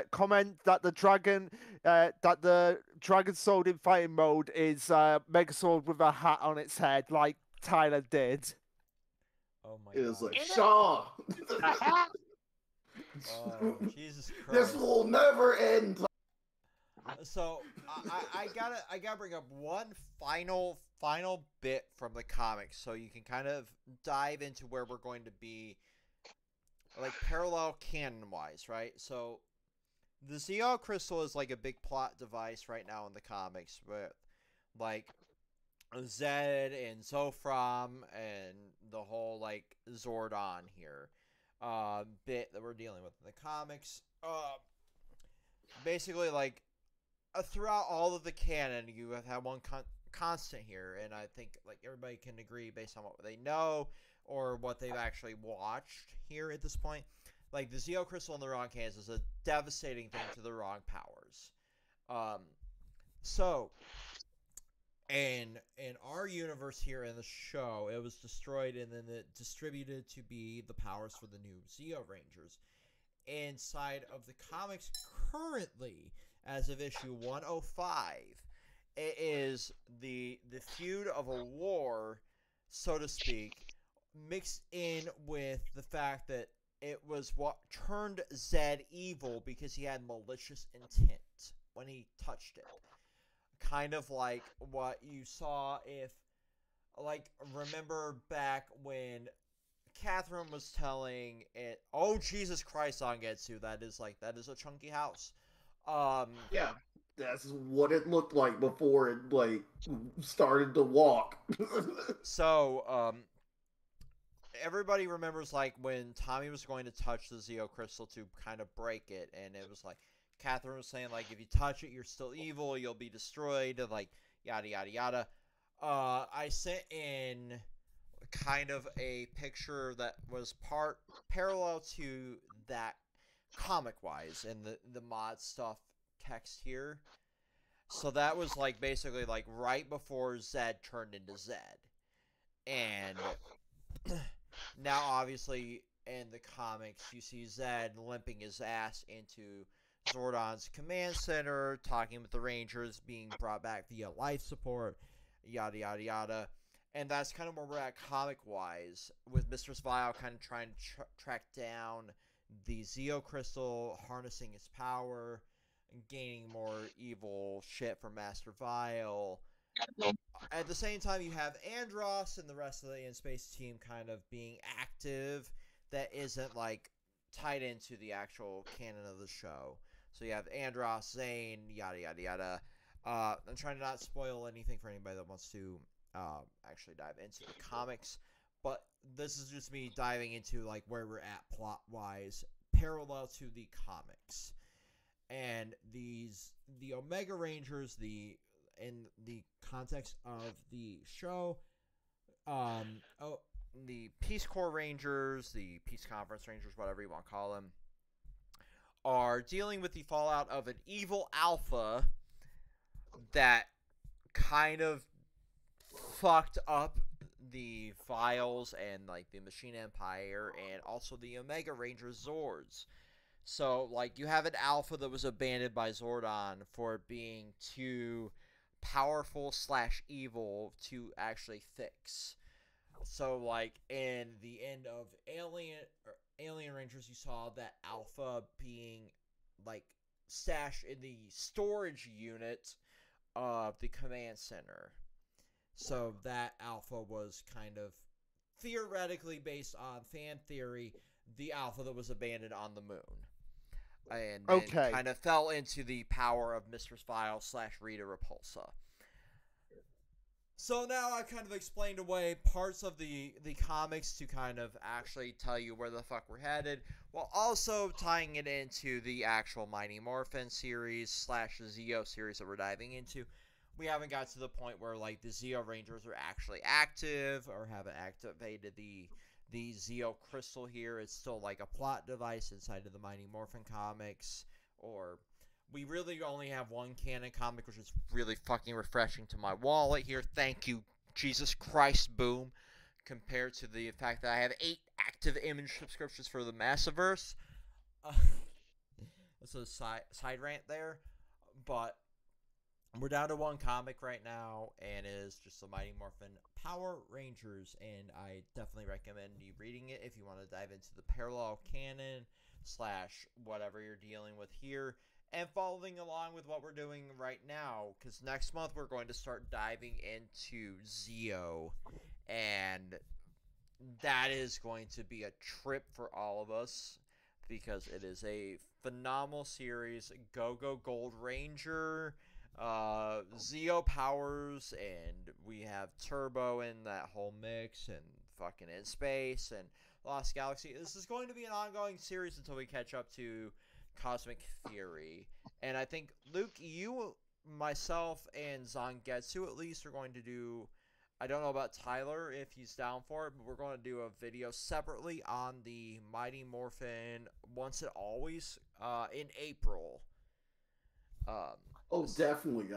Definitely, I'll be down for that. Be down for that. Because I think it's only going to have plot elements based on what Tyler has seen. Yeah, so it would be perfect for Tyler to actually dive into right when it airs then. So when that airs in April, we'll do a video on that, because that will air before we're done with Lost Galaxy, which will be the end of this next episode of this podcast style video, which, Jesus Christ, we need to end. So, final thoughts, everyone. Well, this... go on, Tyler. Oh, you go ahead, Luke. I was gonna say this has been fun experience. Really enjoyed it. Looking forward to continuing it.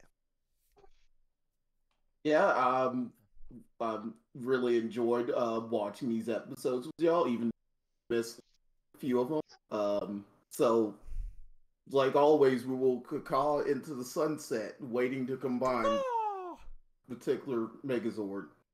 I don't know what I just said, but I I'm respect not even the it. one drinking. I respect it. I am the one who's actively intoxicated right now.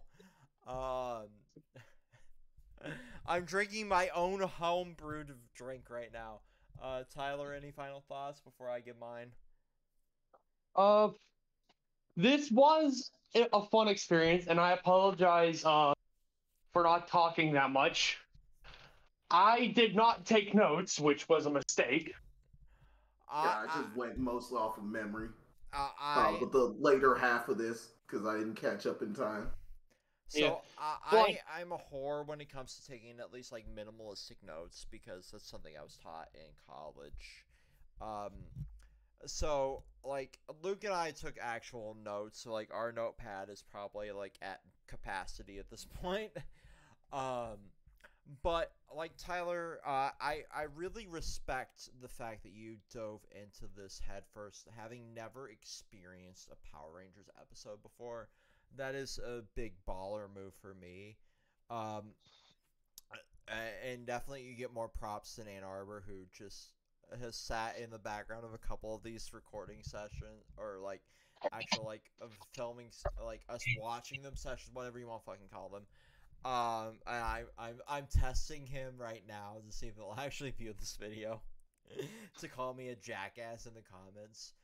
But it takes a lot to sit down and watch 67 episodes to 135 episodes of a series, and I really admire the bravado to do something like that. My actual final thoughts for this is I am really glad that we're not dealing with the revision of the series, because I do not think my brain could handle sitting through Go Goldar Go or Green Ranger Go or any of those tracks again.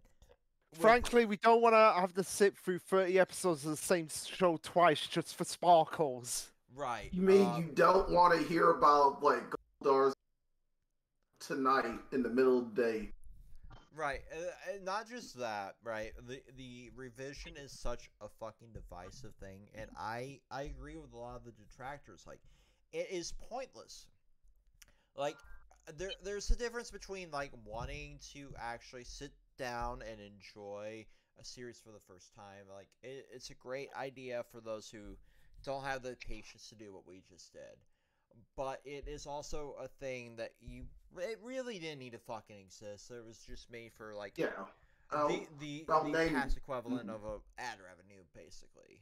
Yeah, I'll notify one reason why it was pointless. At the time, it was done by Disney, but saying Disney was also re-airing Mighty Morphin and other seasons of Power Rangers again on ABC Family. There was literally no point for this.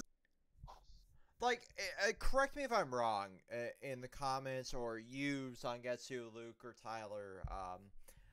But at the same time, weren't they re-airing like the Green with the Evil saga, which was like arguably the biggest marketing point at the Yes, at the I think they were. Yes, they were. Yeah. So They like, did it. if they were airing like Green with Evil, like Green with Envy, and White Light, like those are the biggest merchandise pushers, and that is like. We can, like, Luke, you and I particularly can dive into, like, how much Disney pushes, like, Star Wars merch, for example, right? Yeah. And like, they did not need to make a revisioning of that via, like, whatever studio they did. At the time, like, their big budget was like going directly at that time to Attack of the Clones, IIRC, and like that was one of the most divisive Star Wars films at the time, Now, arguably, like now we can The dive worst. into like Last Jedi, but back when this was airing, it But- was like Attack of the Clones because you had Jedi committing unalive. Yeah, but that's a video for another day. Yeah. Mm-hmm. Yeah, so the only things I didn't like about Revision, obviously nothing other than like them adding sparkles and removing some of the scenes in which Right. that's Yeah. the only thing that changed. Yeah, and it was kind of a pointless season, but like that was airing around the time of like Lightspeed Rescue, Wild Force, etc., and we'll get Yep. to all of those individual seasons inside of like an era arc, and that will be like the Disney We'll arc. talk about some of the things about, especially Wild Force things I have to talk about, not dealing with Yeah, like Tyler discovered that was a thing, like middle of an entirely different experience, and I had to explain to him like that did happen. Wild Force is an interesting depiction, and I am in particular favor of like once we get to In Space, like that is going to be like my like big thing because like I love that season the most. And then like past like the last season I even watched an episode of before Dino Fury was Ninja Storm. And I did I should say I did watch a couple episodes of like Megaforce because like I watched it while I was flipping through like Nickelodeon and watching like Bakugan and like a couple of other seasons series, but and like Tough Puppy was like my thing, like that Butch Hartman show. But like I did see a couple of episodes of like Megaforce and Super Megaforce during like my Tough Puppy era, but other than that, like I have no like observant knowledge past like Wild Force was the last one that I actually watched like a bunch of episodes of, so it'll be very interesting to dive into that until like Luke drug me into like Dino Fury. So like everything past that will be like my virgin experience, so to speak. Which I've been pretty much keeping in touch with like the entire thing since, Which side note, that has been one of the best things I've ever done on Control Chaos. Getting Vex to watch Dino Fury. It took a lot for you to get me to do this series, and then the moment you convinced me to do the series, I went dick first into it. Like I have enjoyed every moment of this, despite like me being distracted by like real life circumstances behind the scenes. Like I have been like 100% invested in this series in particular. Yeah, definitely. And if you followed like update videos and everything else besides this, like you know how checked out of this particular channel I am, like content wise. So to get me involved in this has taken a lot on Luke's perspective, and I respect the fuck out of that.